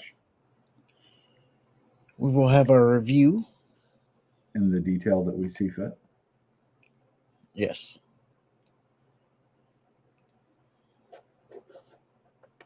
And yeah. You want to go ahead and shill some stuff before we go into our retro? Absolutely. Ladies and gentlemen, once again, we are at 453 subscribers. And we're on our way to 500. But again, we can only get there by you guys hitting that subscribe button. So if you go ahead and do that, also hit the like button, help our stream get pushed out to more people. We're going to keep improving the stream. So it is something that you can share with people and not have to, be ashamed of, because we're going to make it better. We're also want to give time to shout out to the Twitch people, those who watch on Twitch, those who watch on YouTube, those who watch the shorts, those who listen on the audio. We are on Spotify. And by the way, links to all this will be in the description. TikTok, before TikTok gets banned. What do you think on that, by the way? Let me know in the comments. You think TikTok is getting banned, or are they going to have to sell? Now, the bill did get passed, so they have 9 months to sell. So we'll see how that goes. But while it's here, we are on TikTok. And what else are we on? Well, everywhere you want to get us, we can get there. Now, the only part we're not on is Apple. I want to guess this, huh? Because fuck them. That's why. Well, no, Oh. I want to get more of a following before we launch on Apple, so that we can get reviews right away. Because when you get reviews, that's how you get pushed up. I don't know. Okay. But yeah, and that's it. Oh, and if you're buying anything, check out our affiliate links. We may even have a Audible link coming up soon. Stay tuned for that. And you can read books like Daman or whatever her book name is, or any other book, and get you free merchandise stuff, book wise. And that's good. Well, as we move on to our Wrestling Rewind. The retro review that we missed last week. We did. And we were making up for it by doing Super Brawl 7 for WCW. And this one starts off in Alcatraz. And the camera pans across a row of empty cells until we see a man standing alone. That's Roddy Piper. And his shirt's all dirty and torn to shit. And then Piper just opens the cell door and stumbles out of it. And then a guard grabs Piper, but Piper defiantly tells the guy that he knows where he his own damn way. Then we see Piper stumble outside. Then he faces the camera. And he says, "It's time to pay the piper now. I didn't spend 7 days in hell for nothing. And Hogan, you're an extinction. You're an endangered species. Now get that thing out of my face." And Piper is standing on a boat now. He says he's coming and he's bringing Alcatraz to you. Then we go to San Francisco, California. So why, at this point, Alcatraz is shut down, right? Yes. Okay. I was like, why is there no one there? Well, obviously, but also, why is there no one there? Yeah, Alcatraz was abandoned quite some time ago. Okay. Basically what happened was Hogan pissed off Piper so much that he had to lock himself in Alcatraz before the match. Yep. He was ready. He was. It was just weird that he was walking through it and it was completely empty. I wonder what that would have been like to just be like there. And it's completely, walking through, like when I used to work in the office and I was the last one to leave, it was always like spooky just walking through like an office because it's so big and you're like, something's just going to jump out on me. Yeah, not to mention you're on an island, so if anything, you'd hear the waves crashing. Yeah. Yeah. Well, Dusty, Tony, and Bobby are on commentary, and they fill us in that Piper's been locked away in Alcatraz for 7 days and 7 nights, and shit's going to hit the fan when he gets to the building. And Dusty says Piper needs to put his emotions aside and focus on his last shot at the World Heavyweight title. And Heenan says Piper has escaped from Alcatraz and is headed directly for Hollywood. And to open up the show, we have Master 6 versus Dean Malenko for the Cruiserweight title. And apparently, after losing the U.S. title, Master 6 stole from Eddie Guerrero. He set his sights on stealing the Cruiserweight title, which he did from Dean Malenko when he was wrestling Mike Enos. And then Master 6 also tried to steal the U.S. title again from Eddie during a match with Malenko, but Eddie was able to get it back before Master 6 Ninja vanished into the crowd. So naturally, 6 gets a title shot, and it's Dean's title, instead of, being fired for stealing.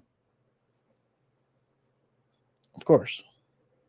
And match gets underway, and Malenko, like, the way he came out was great. He walks out, it's just casual, just comes out, and then he just slightly turns his head and he notices that Six is in the ring. And then his focus is on nothing but the ring. And he was kind of just casually walking. But then again, when he sees Six, that's when he starts walking with purpose. It's fucking great. Mm-hmm. Just the little things. He's so fucking underrated. Like, I popped how this motherfucker came out, how he walked to the ring. Yeah, he's just so ice cold. So Malenko gets the ring and then immediately tears a shiny new asshole for Master Six and lays him out with a kick. Then Malenko goes for a cover but pulls him up, letting him know that this isn't going to be over quickly. He later did the same thing with He later did the same thing with a brain buster, and it looked like Malenko was pissed. And later they fight to the outside. Malenko stops to get his belt back and then holds it up, which was really out of character. But he stops beating the shit out of him just to turn around, grabs his belt, holds it up. To signify that he's gotten it back. I guess.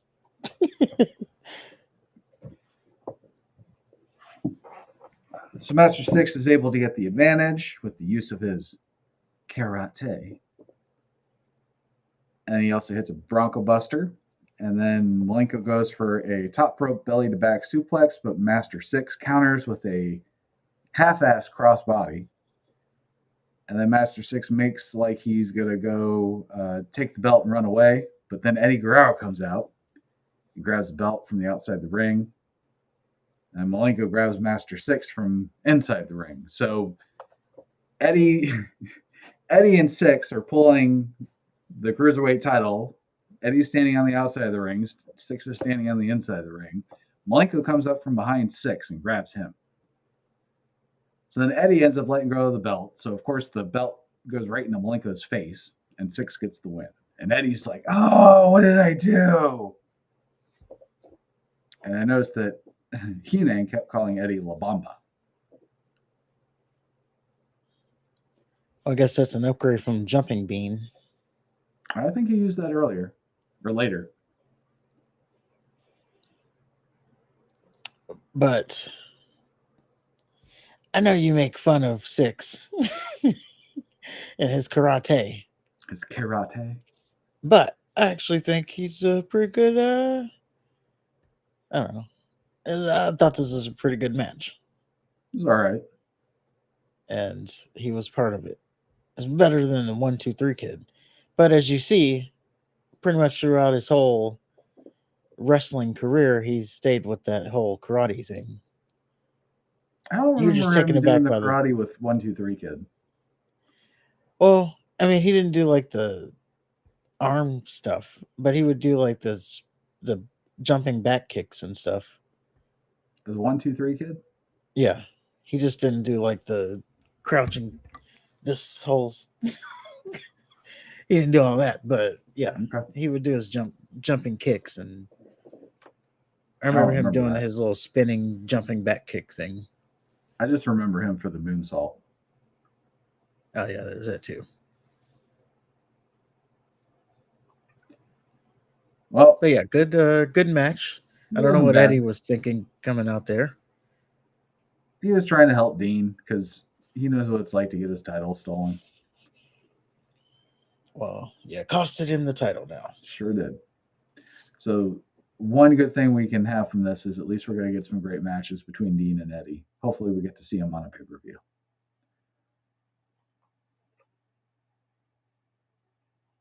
So Orville pimps the WCW hotline, and I guess they're not teasing former WWF wrestlers jumping to WCW now. Instead, it's WCW wrestlers jumping ship to NWO. So I don't know if that's, I don't know how to take that. I don't know if, like, they're so big now that they don't need to use the WWF names, or there's not a WWF name that would want to be associated with them. I don't know, but they did always have a good little teaser for that hotline. Did it? Well, I mean, I guess so, yeah. Like there was always something. Oh, we got an ex WWE, I'm sorry, WWF superstar jumping ship to WCW, or like this time, oh, there was a WCW superstar having breakfast with the NWO. Does that mean they're jumping ship? We got the scoop. All you gotta do is call that hotline. One WWF superstar was caught holding hands with an NWO guy. Find out who next. So after that, Oakland interviews DDP, and Page is facing someone from the NWO who he doesn't know. Then DDP uses process of elimination to determine it's going to be Buff Bagwell. And Oakland gets a special report right then and there confirming DDP is right. Then DDP says to Buff that just when he thinks he has DDP's number, bang! Diamond cutter. And that was that. So we move on to Conan and La Parca and Viana 4 versus Ciclope, Super Calo, and Juventud Guerrera. This is a 6-man tag. And so it was like 5 luchadors in Conan. And then Ciclope looked like a movie monster from like a 1940s movie. Was that the guy with the low budget mask? Yeah. And we can say that because we're luchas too. He looked like I don't know, he looked like a Godzilla creature. Yeah, that mask was, I don't know, it looked like it was made out of a pillowcase. So at one point, Dusty wants to know what the Australians will think of this match. Don't know why. And it turns out Viana 4's dad was an extra in a movie, and he and his brother used their father's character's name from that movie as their wrestler character. So I don't know if that's sad or something to be proud of, but that's what they did.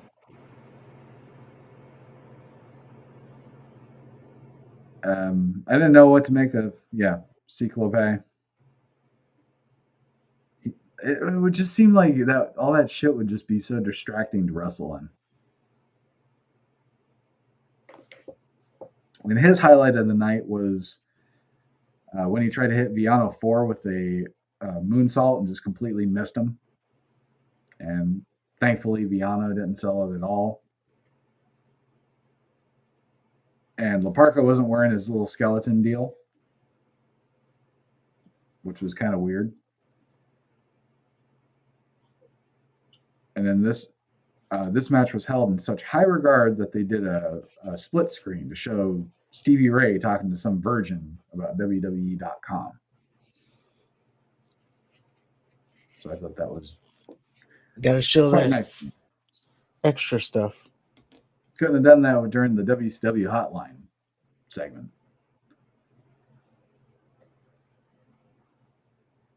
And then Heenan suggested that they get Piper to do that and share his thoughts of the WCW.com part. And Dusty says he's got more important things to worry about than the internet. He's been in Alcatraz for 7 days. He stinks. He's ready. And it looks like Juventud Guerrera completely missed a 450 splash on Viana 4. So I don't know what it is with him and having his opponents just completely whiff on shit, but seems to have a special talent. And then, Conan looked like the kid that forgot his costume at home.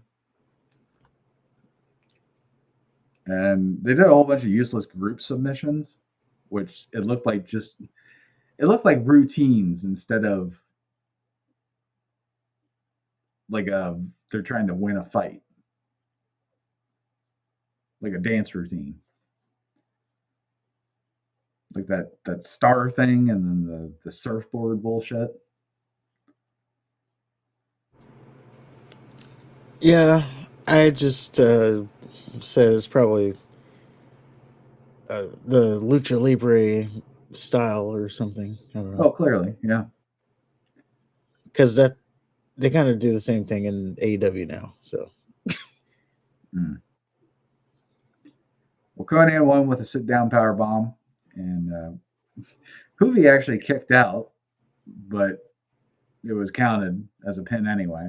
So I'm not sure what that was all about. And this all seemed more like a dance, yeah, just more like a dance routine than a wrestling match. um, I thought it was fun for what it was. I mean, it was high octane. Everybody's flipping and flopping all over the place.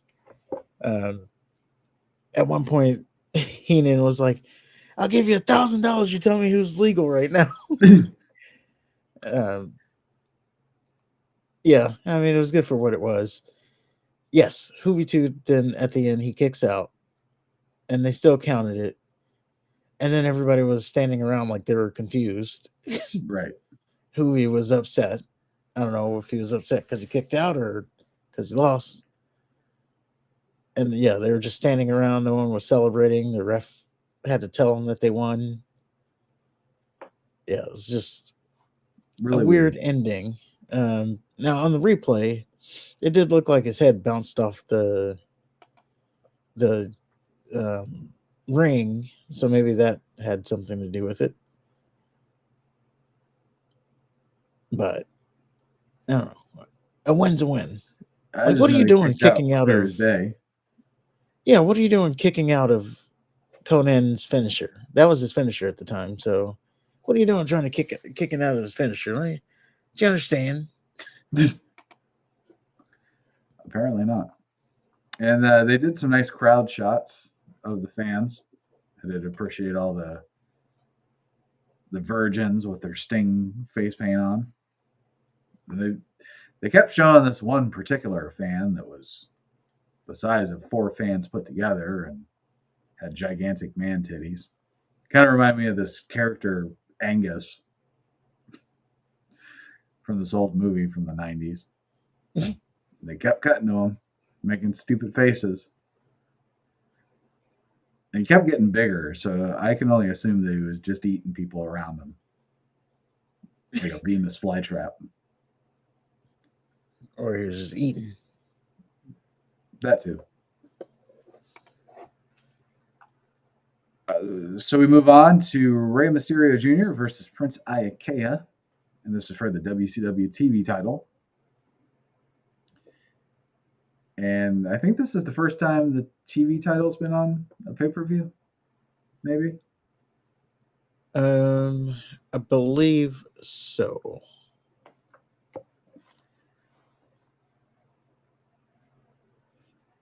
And they even called out that it was rare for it to be defended. It's a TV title, so usually it's it does defended make on sense. TV. Yeah, you're right.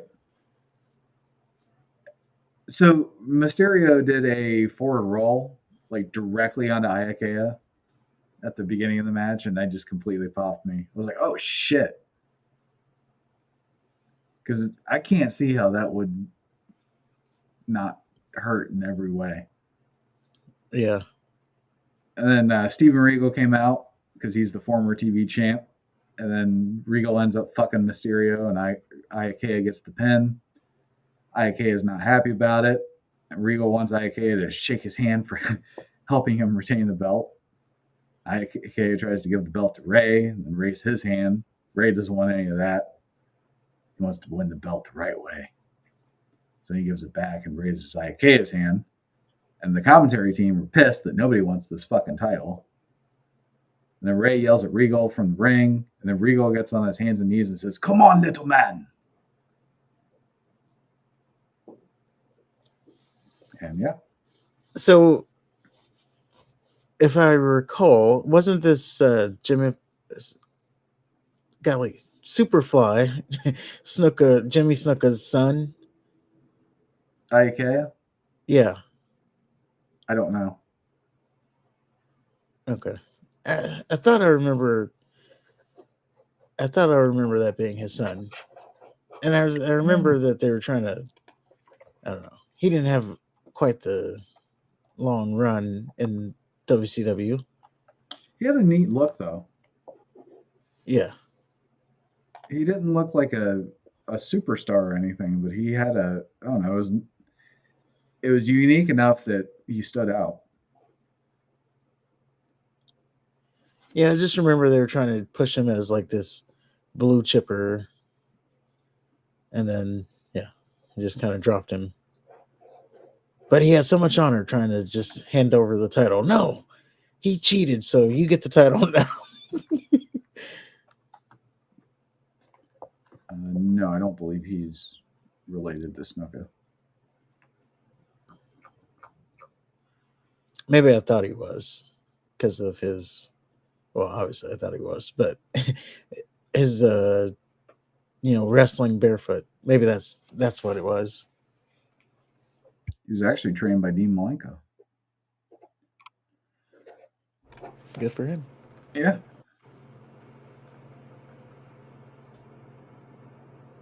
So Mean Gene interviews the Giant, and he takes the time to pimp the hotline again, and he says the exact same shit he said earlier. And Okerlund says to the Giant, "Boy, the outsiders really fucking are really fucking with your head." The Giant says he's ridden with them and knows how bad they drive, and he also knows what they're all about. And they want to get the Giant pissed, so he fucks up the match. And Giant says, "Y'all ain't getting to me, and I guarantee I'm walking away with the tag belts." And then they reveal that Luger is not medically cleared by Eric Bischoff, despite being medically cleared by the medical staff. So it's a handicap match for the Giant.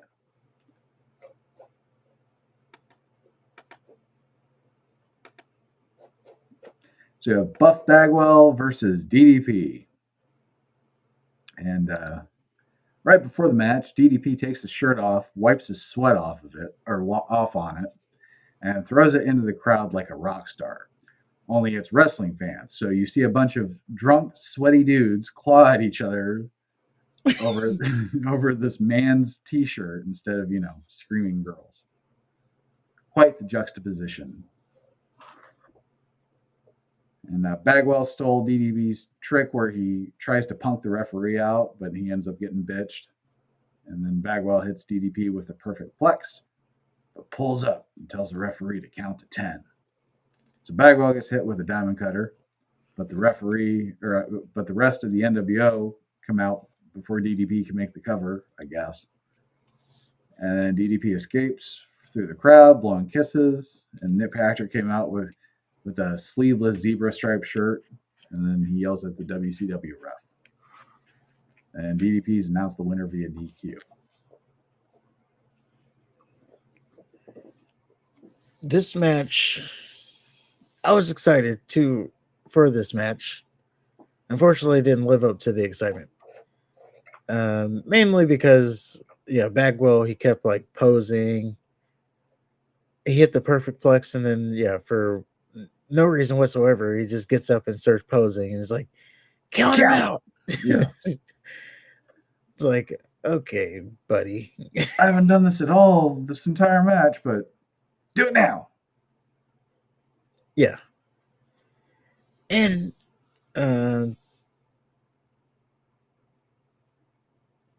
yeah, I don't know. It just was a mess for me ultimately, which is disappointing. Yeah, it was just a match. Well, after that, they announced the winner of some PlayStation thing. And it turns out it's Keith Phillips of Ogden, Utah. And Keith said, "Yeah!"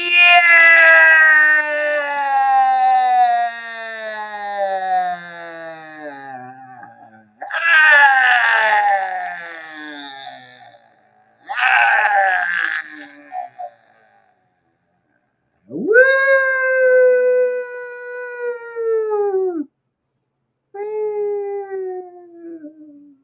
Yeah!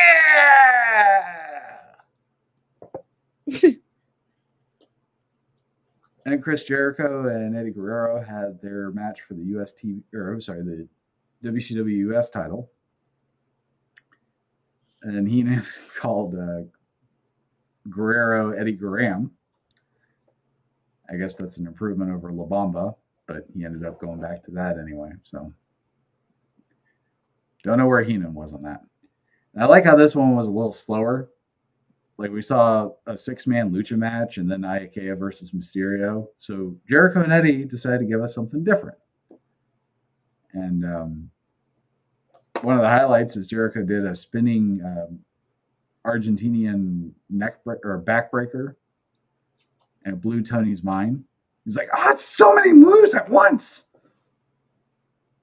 And then they built to the high risk moves, and then Eddie ended up winning out of nowhere with a sunset flip. And I like how Chris hit Eddie with everything he had, but he couldn't put him away, and got cut up, for not doing so. And Eddie drapes his belt over Chris's shoulder and raises his arm after the match. So everybody's just giving their title away. Well, this was a little bit of a vintage Jericho. Like he was doing his it was the start of like some of his Jericho-isms, I would say. So it's good to see that getting started. It's a good match. Yeah, it was definitely a good match. And he was showing some personality. Like he didn't get it done, so he was frustrated instead of just, I don't know. They gave him something to work with. Yeah. You can see that Jericho's starting to come up some more. And that Guerrero was already up higher. Right. Oh, they were hiring him for a while. Yeah. Well, the Faces of Fear, Public Enemy, and Harlem Heat had a triangle match, and they pulled out all the creative juices that they had in WCW to come up with that match name. And this should have been like a 4 corners match, but I guess the Steiners are injured, so they can't do that. And it was also supposed to be for the number 1 contendership, but since the Steiners are out, there's 0 stakes for this match. And Public Enemy came out with a table, because of course that's all they have. And Harlem Heat have their cool fire entrance finally. So it was probably the highlight of the match for me. And Rocco Rock is bald now and looks like a goof. And for some reason, on this night, somebody said, "Hey, let's have Public Enemy beat Harlem Heat in the Faces of Fear." And not one person said, "No, that's not a good idea."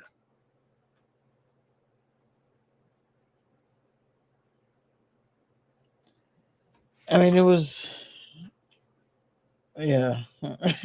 ultimately it was a nothing match. They told you it was a nothing match before it. Like, oh, this is going to be for something, but since another team can't compete, well, this is really just a waste of time for everybody involved. Yeah. Now, to my surprise, yes, Public Enemy won this match. Yeah, I was surprised. I thought, even though it was a nothing match, I was for sure Harlem Heat was going to win, but they did not. They did not. But it was, I don't know. I guess if you want to have something positive out of it, it was impressive that the Barbarian caught one of those guys out of midair before the other one jumped on him, and that being Public Enemy. He caught one of the Public Enemy guys out of midair, so that was impressive. Although he was like really holding him by his groin, if you saw. That's the only way you can properly body slam somebody. Yeah. Well, Stephen White. I was just gonna say there was that impressive feat of strength, but ultimately a nothing match. We had Steve McMichael versus Jeff Jarrett, and if Jarrett wins tonight, he officially becomes a horseman. And didn't Arn DDT him last pay-per-view? Did what? Didn't Yes, okay, so wouldn't that be kind of an indication that he's not welcome with the Horsemen? you would think. Okay. Deborah still wants to fuck Jarek and McMichael, so she wants to be spit roasted. And it's hard to take Deborah seriously with so much clothing on. After we saw her in Yeah, WWF. the Vinces ruined her for me. And Jarrett got Mongo in an abdominal stretch and used the ropes for leverage, but Deborah smacked his hand with the attaché Halliburton briefcase.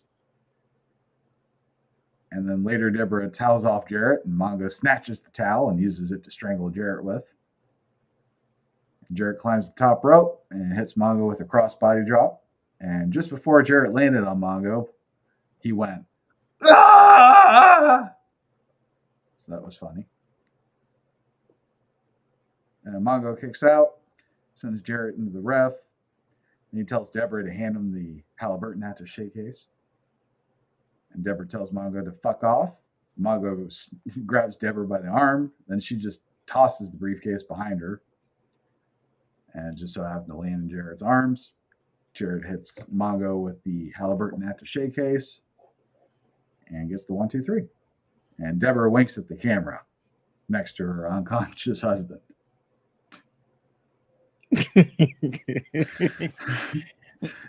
Yeah, she played it off like it was an accident, Yeah. but then at the same time she was, I don't know, consoling her husband.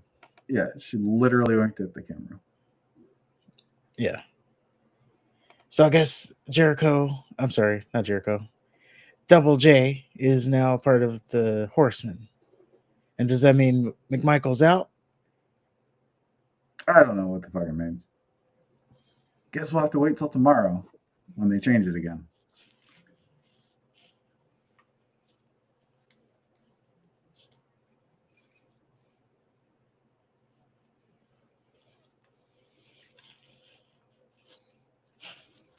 Oh yeah, Deborah also resuscitated Mongo with an exasperated look on her face.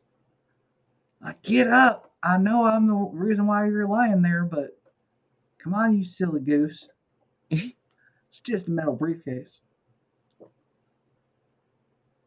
All right. So we have Kevin Sullivan with Jacqueline and Jimmy Hart versus Chris Benoit with Woman. Oh boy. This is a San Francisco death match. And Sullivan and Jacqueline apparently form a formidable duo, and they also steal MC Hammer lines, such as Too Legit to Quit. And Woman is going to be strapped to Jacqueline during the entire match. And as soon as Jacqueline and Woman are officially strapped to each other, all hell breaks loose. Woman and Jacqueline fight to the floor. Then they take turns delivering devastating blows with the strap to their meaty parts of their thighs and their asses. And then the woman crotches Sullivan in the dick with the strap. And then Woman and Jacqueline both break free from the strap, like really early on. So Jacqueline beats the fuck out of Benoit with the strap while his back is turned. And Sullivan uses it to strangle Benoit. And Sullivan throws Benoit to the outside with the strap still attached to his neck and then hangs him. And then Jacqueline kicks Benoit square in the dick. How awful.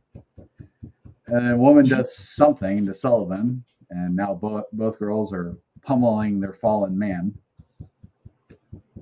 And Woman and Jacqueline clothesline the men with the strap.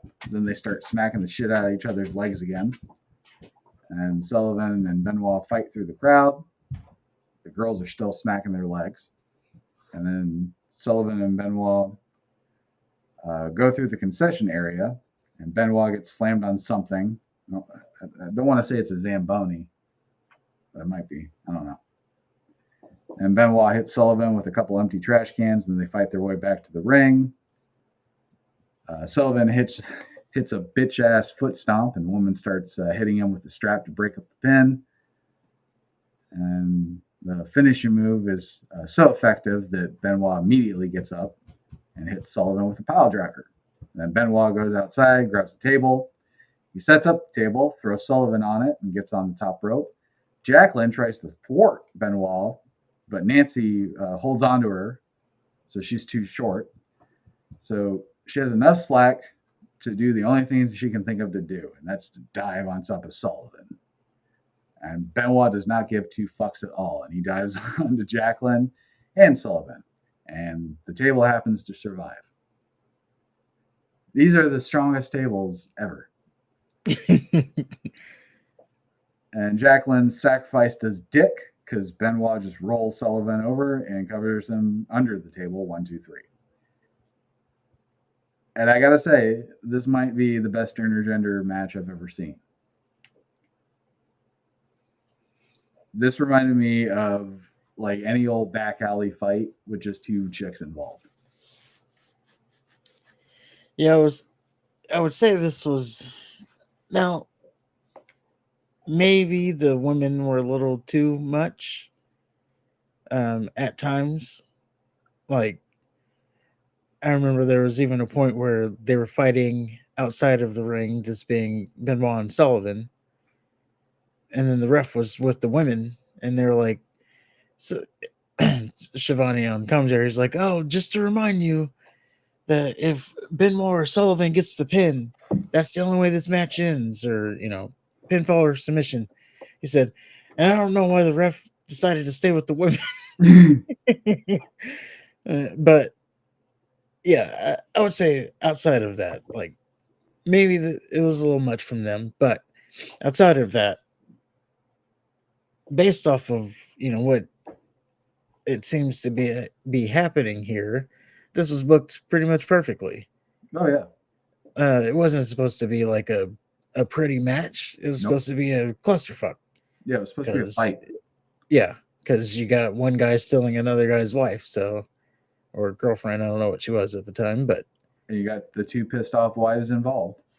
Yeah, so it should be it should be very trailer parkish, and that's what it was. Yeah, and like Benoit and Sullivan were fighting, and then Jackie and a woman would just dive on backs or just nut shot them. It was great. Yeah. Now the one thing I thought was going to happen, maybe I was kind of disappointed, was at the end when they were getting into the ambulance. I thought there was going to be some more shenanigans and them fighting in the ambulance or something. No, they just get stretched out. Yeah. And Paul Orndorff and Tony the Tiger were there, and Orndorff yelled at referees to tell him to go somewhere. And Red Rooster was there, and Woman and Jimmy Hart held hands in sympathy. Yeah, they were. But yeah, for what it was I thought it was a pretty darn entertaining match. I thought it was the match of the night. I was almost there, yeah. Oh, without a doubt, match of the night. As soon as Woman and Jackie touched, it was awesome. That's when the shit it was great. And them just literally trading shots with the strap. Yeah, I mean, yeah.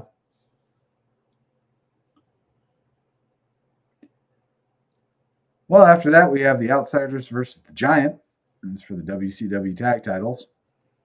And Giant comes out, no music. It was awesome. And Hall and Nash spent the first part of the match trying to piss the Giant off. They mocked his choke slam gesture, and Hall slapped and spit on him. And Giant drop kicked Nash out of the ring, which was cool looking. It's nice to see him finally hit a drop kick. And Master Six hit the Giant in the back of the head with the cruiserweight belt from the top rope. And Master Six completely missed a spin kick, unlike the Yano 4, Giant stole it. And then commentary didn't, though, because they're like, he totally missed it.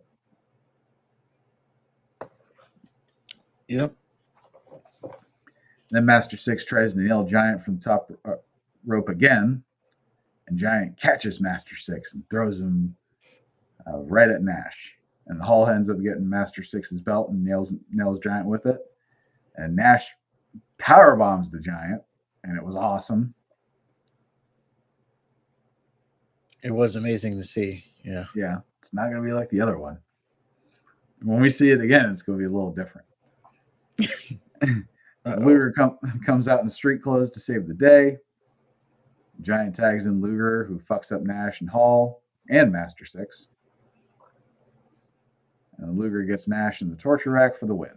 And then Giant choke slams Hall and pins him, so Bischoff can't bitch about the illegitimate guy winning the match. Well, actually, he can, because the match started without Luger, so it was technically then a disqualification when Luger got in the ring. Which is basically what Bischoff says, I think, on the next Nitro, because they get stripped. Oh, there you go. Golly, why does that keep happening to them? Like, why do they keep losing if they're just going to get the title back? Why even have the match? Well, I'm saying, if they keep getting the title back, I mean, we're seeing them lose every pay-per-view, and then they're just getting it back. Yeah. And is that then counting as one continuous reign, or is it not? Oh, that's a good question. I mean, technically, it would be one continuous reign. Yeah. Well, good for them. The Luger, though, he did have a big pop when he came out, so that was nice to see that he's still over. Oh, yeah, he's one of the heroes. Yeah. He always will be. Well, I don't know. He might, because there's once he gets with Elizabeth, he might go off the rails. Well, he did have the also the nice torture rack too. Oh yeah, on Nash, like it seems like he got him up there pretty easily. He had one of the better finishing moves. Yeah. Well, finally, we get to Hollywood Hulk Hogan, who is with $1 Million Man and Virgil, versus Roddy Piper. It's for the World Heavyweight title. And no Micro Buffer. So we just get some schlub saying their names. And Piper, he comes out all battered to hell still. And Hogan goes to leave the match early, and Piper catches him. And then someone yells, Piper's going for it. Or someone yells, Piper's going for his eyes. And Piper gouges and bites and dick kicks. And it's actually a pretty good match. And Hogan was a great chicken shit heel as always. And Piper made it look like a legitimate fight as much as he could as well.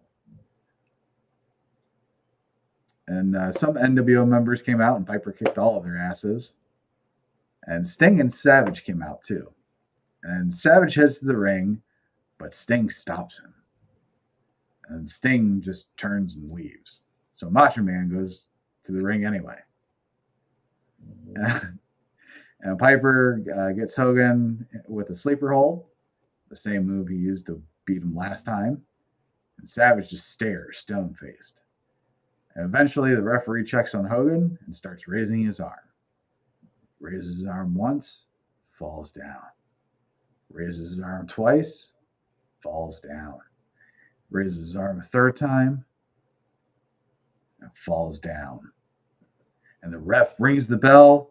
Piper is finally our world champion, and all is right with WCW. That shit they pulled last pay-per-view, it's over. Water under the bridge. We finally got our hero. And as Piper celebrating, Savage for some reason just pulls Hogan towards him.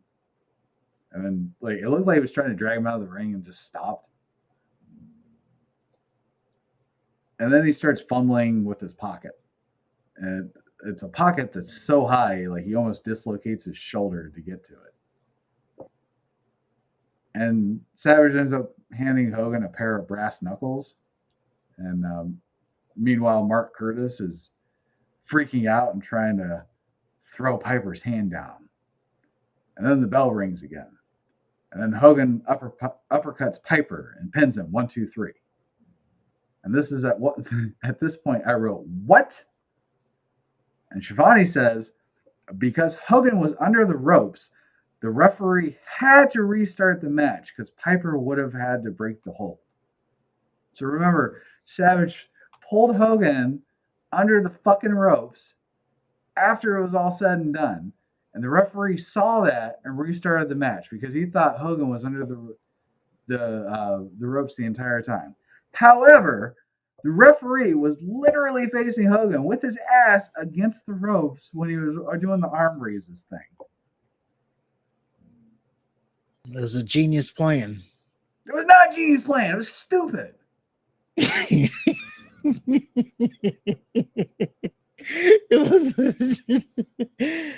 was a genius plan. I got clickbaited though because I thought Piper had actually won. He did win. And then and then Hogan bullshit. It's like, oh, I didn't notice that Hogan's legs was under the ropes. I missed it too. Then they decided to bury Piper and the referee and fucking everybody involved. Stupid. Savage ends up decking Piper after the match, and Piper starts convulsing. And this is the best part of it all. I guess. Savage spray paints a convulsing Piper. And Hogan tosses the ref out of the ring, and then he and Savage start slamming Piper's head against the mat repeatedly. And Hogan lays over Piper's legs so Savage can deliver his elbow drop. Still convulsing, by the way. Still convulsing. Hogan hits his leg drop twice while Savage lays over Piper's legs. And Hogan and Savage start slamming Piper's head into the mat again. And Savage hits another elbow drop. And Piper still convulsing. And Hogan and Savage say that this is all dedicated to the outsiders and too sweet into the camera. And Hogan throws the referee out of the ring again and lays on Piper's legs so Savage can deliver yet another elbow drop. And he's still convulsing. And Hogan plays air guitar with the belt. And I think Savage was just happy that it wasn't him this time. Yes. And that's how we go off the air. That's how we went off the air with Piper convulsing. Piper, the rightful champion, convulsing instead. Which was just damn funny that they're holding his legs down and he's still convulsing. Yeah. And then, leg drops and elbows. And meanwhile, he's still, and there was no help for him. Like, nope. Sting was literally just out there a second ago. Now he's not anymore. Yeah, I don't know what the hell that was all about. He brought Savage to the ring. Yeah. So, he's responsible. Yeah, that was disappointing. That was worse than the first one. Yeah. And Macho Man has joined the ranks of the NWO. So my question is, was he the one having breakfast with the NWO that they alluded to earlier from the hotline? I would think so. Yeah. So there you go. And then it makes sense then from last pay-per-view, like Eric Bischoff kept talking about Hogan. I'm sorry, kept talking about Piper and Savage. Yeah. I like how they plant the little nuggets, and there's a thread. Yeah. Of storyline throughout the entire pay-per-view.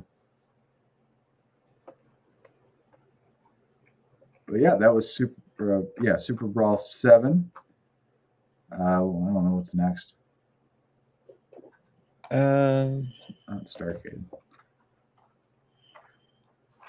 I don't know. Well, it's a good WCW pay-per-view, I'm sure. But before all that, we have WrestleMania 16. And this one actually might be a hard one to get through. Because this is the one where we had all four McMahons in the corner, the main event. Okay. And we do get Edge and Christian versus the Dudley Boys and the Hardys. The ladder match? I believe so, yeah. Okay, so that's good. Yep. And then Benoit, Jericho, and Angle have a triple threat match. That should be good. It's going to be good on paper. Yeah. I mean, Angle in a match, I don't know how that could be bad. Yeah, I don't know if I've ever seen him have a bad match. Maybe especially at WrestleMania. Maybe his later stuff.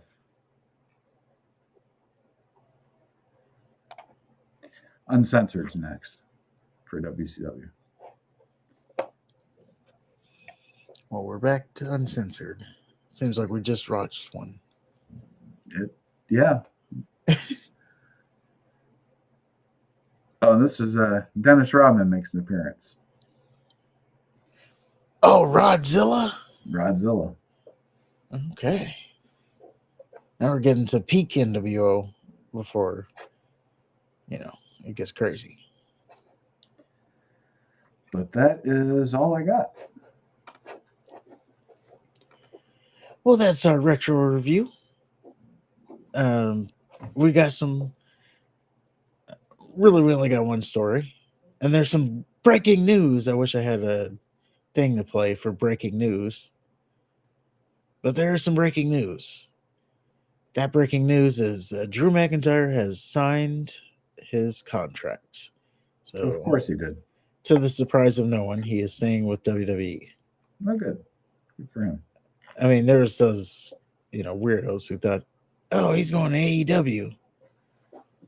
I mean, that would probably be the logical choice if he didn't go. It is, but either that or TNA. I never. Yeah, but I pretty much stayed constant that he's not going anywhere. He's going to stay with WWE. He'd be foolish, and WWE would be foolish, especially right now. Yeah, I mean, really, I guess the only thing would be, he wanted to be close with his family and all that stuff, but I don't know. Outside of that, I didn't see any reason for him to not be in WWE. So, well, he can be close to their postcards. Yeah. So, to the surprise of no one, McIntyre has resigned. Now, next story. Let's talk a little A-dub. So Oh, yeah. AE-dub. I want to give them a little bit of, it's not really a story. I just want to praise them a little bit. Because, and it's funny, it's all this WCW talk stuff. But I've been saying on this show for, 3 years that AEW just needs that one story and it'll captivate everybody. It'll turn things around. And I even made a joke that they needed to bring in John Cena and turn him heel and start an NWO. I always said they needed an NWO-esque storyline. What seems that there's the kernel of an NWO storyline. So on Dynamite, they bring back Jack Perry and Tony Khan. He's out there. He reinstates Jack Perry. Jack Perry's holding his hand up, and he hits Tony Khan in the ribs with the microphone.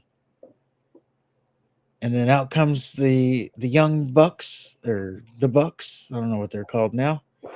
Let's say the Young Bucks. Out come the Young Bucks and Okada. They're like, Perry, what are you doing? This is a billionaire. And they give Tony Khan the Meltzer driver, or now named the Tony Khan driver. So Tony Khan has taken a bump, and it seems that I guess there's like a hostile takeover happening. But for once, AEW has a interesting story of brewing. See what they do with it. It got to even far enough to the point where Tony Khan, at this very, because this is draft weekend, and he owns the Jaguars, so he was on TV, on national TV, NFL TV, wearing the neck brace, selling his injuries. So that's why I wanted to praise him, because he kept kayfabe alive. And like I said, there we're still a long way from it being something. But I always said they needed that one big storyline, and it seems like we are in the midst of that maybe happening. And it's off to the races once you do. You already got it mentioned from Rich Eisen. You got it mentioned from Pat McAfee, Dan Levitard, ESPN, those two weirdos that he was talking to. So you're getting attention, and that's always a good thing for your company. So that's what I wanted to praise him. Keep up the good work there.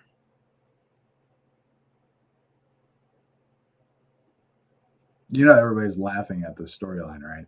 They're making fun of Tony and the Young Bucks.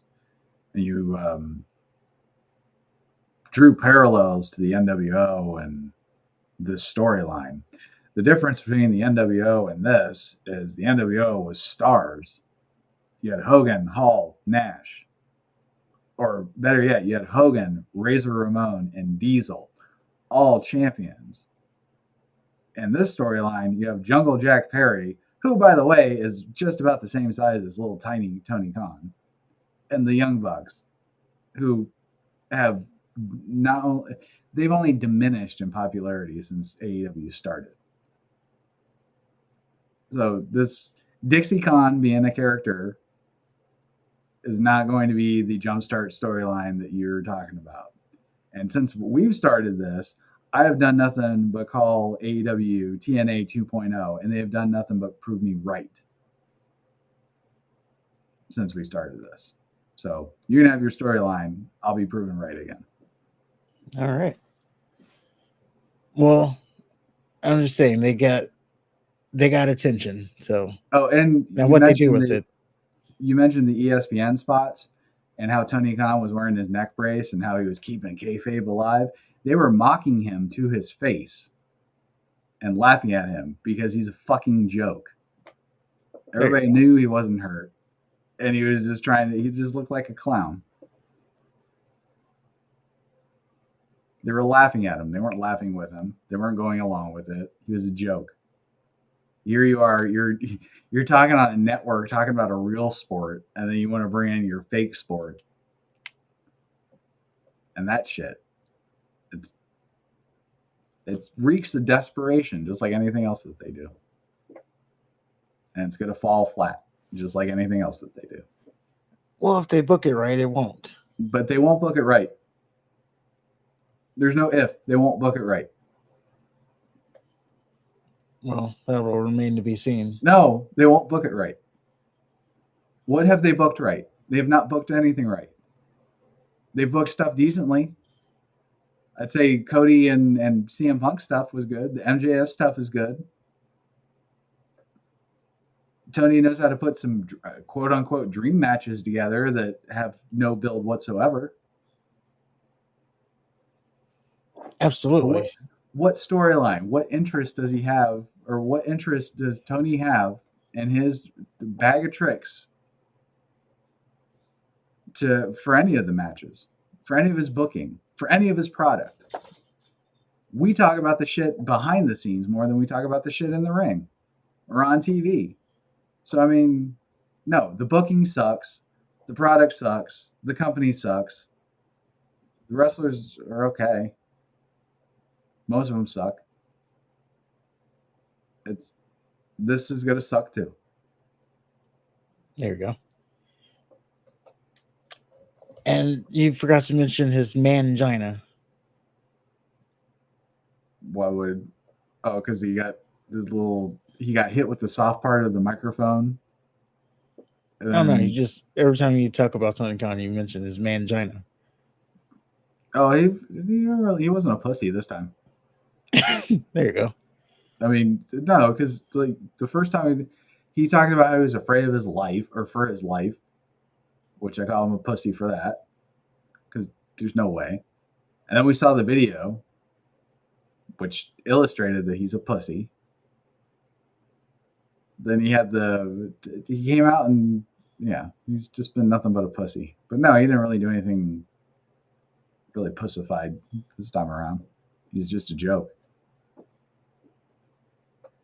I find it funny that he claims to be a lifelong wrestling fan and can't fucking sell a gut punch. Well, No, there's no well. it's harder. It's not harder. Come on, man. You're running a wrestling company. You are the owner of a wrestling company. You talk about how much better you are than the better wrestling company. You take shots out of nowhere.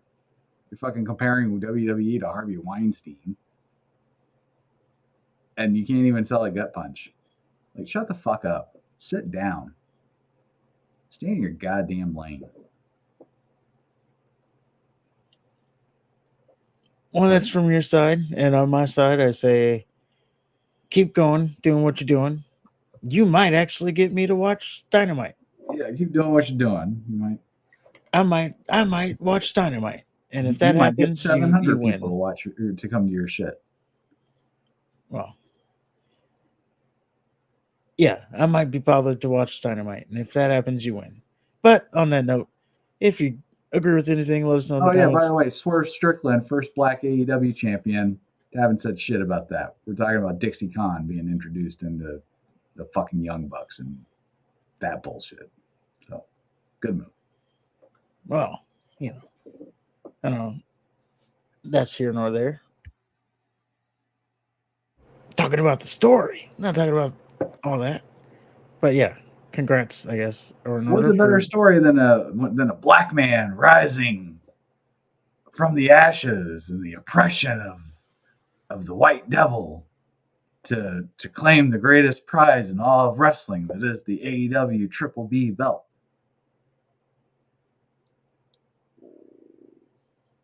Well, I just think it's just a champion. And that's I don't know. that's what's wrong with you AEW fans. It's just a championship. It's only the top prize in the company that should be the most revered and sought after thing in the entire fucking thing. But no, little Jungle Jack Perry and his dead father and little young fucks. But they're more important. They're all the same size as Tony Khan, who doesn't look like he's lifted a weight in his fucking life because he has a pussy. Yeah, There it is. Yeah. There it is. Ding, ding, ding. But yeah, if you agree with anything, let us know in the comments. If you disagree with anything, if you disagree with anything, let us know in the comments. Next week we have WrestleMania. We have the Backlash review. God, I'm just falling off here. We have the Backlash review. Did I say that right? Yeah. Yeah. Backlash, WrestleMania Retro. We got Raw. We got SmackDown. We got like buttons. We got subscribe buttons. We got Harry. We got Tyson. And is there anything else? Just have a good night. And we got Top Guys out.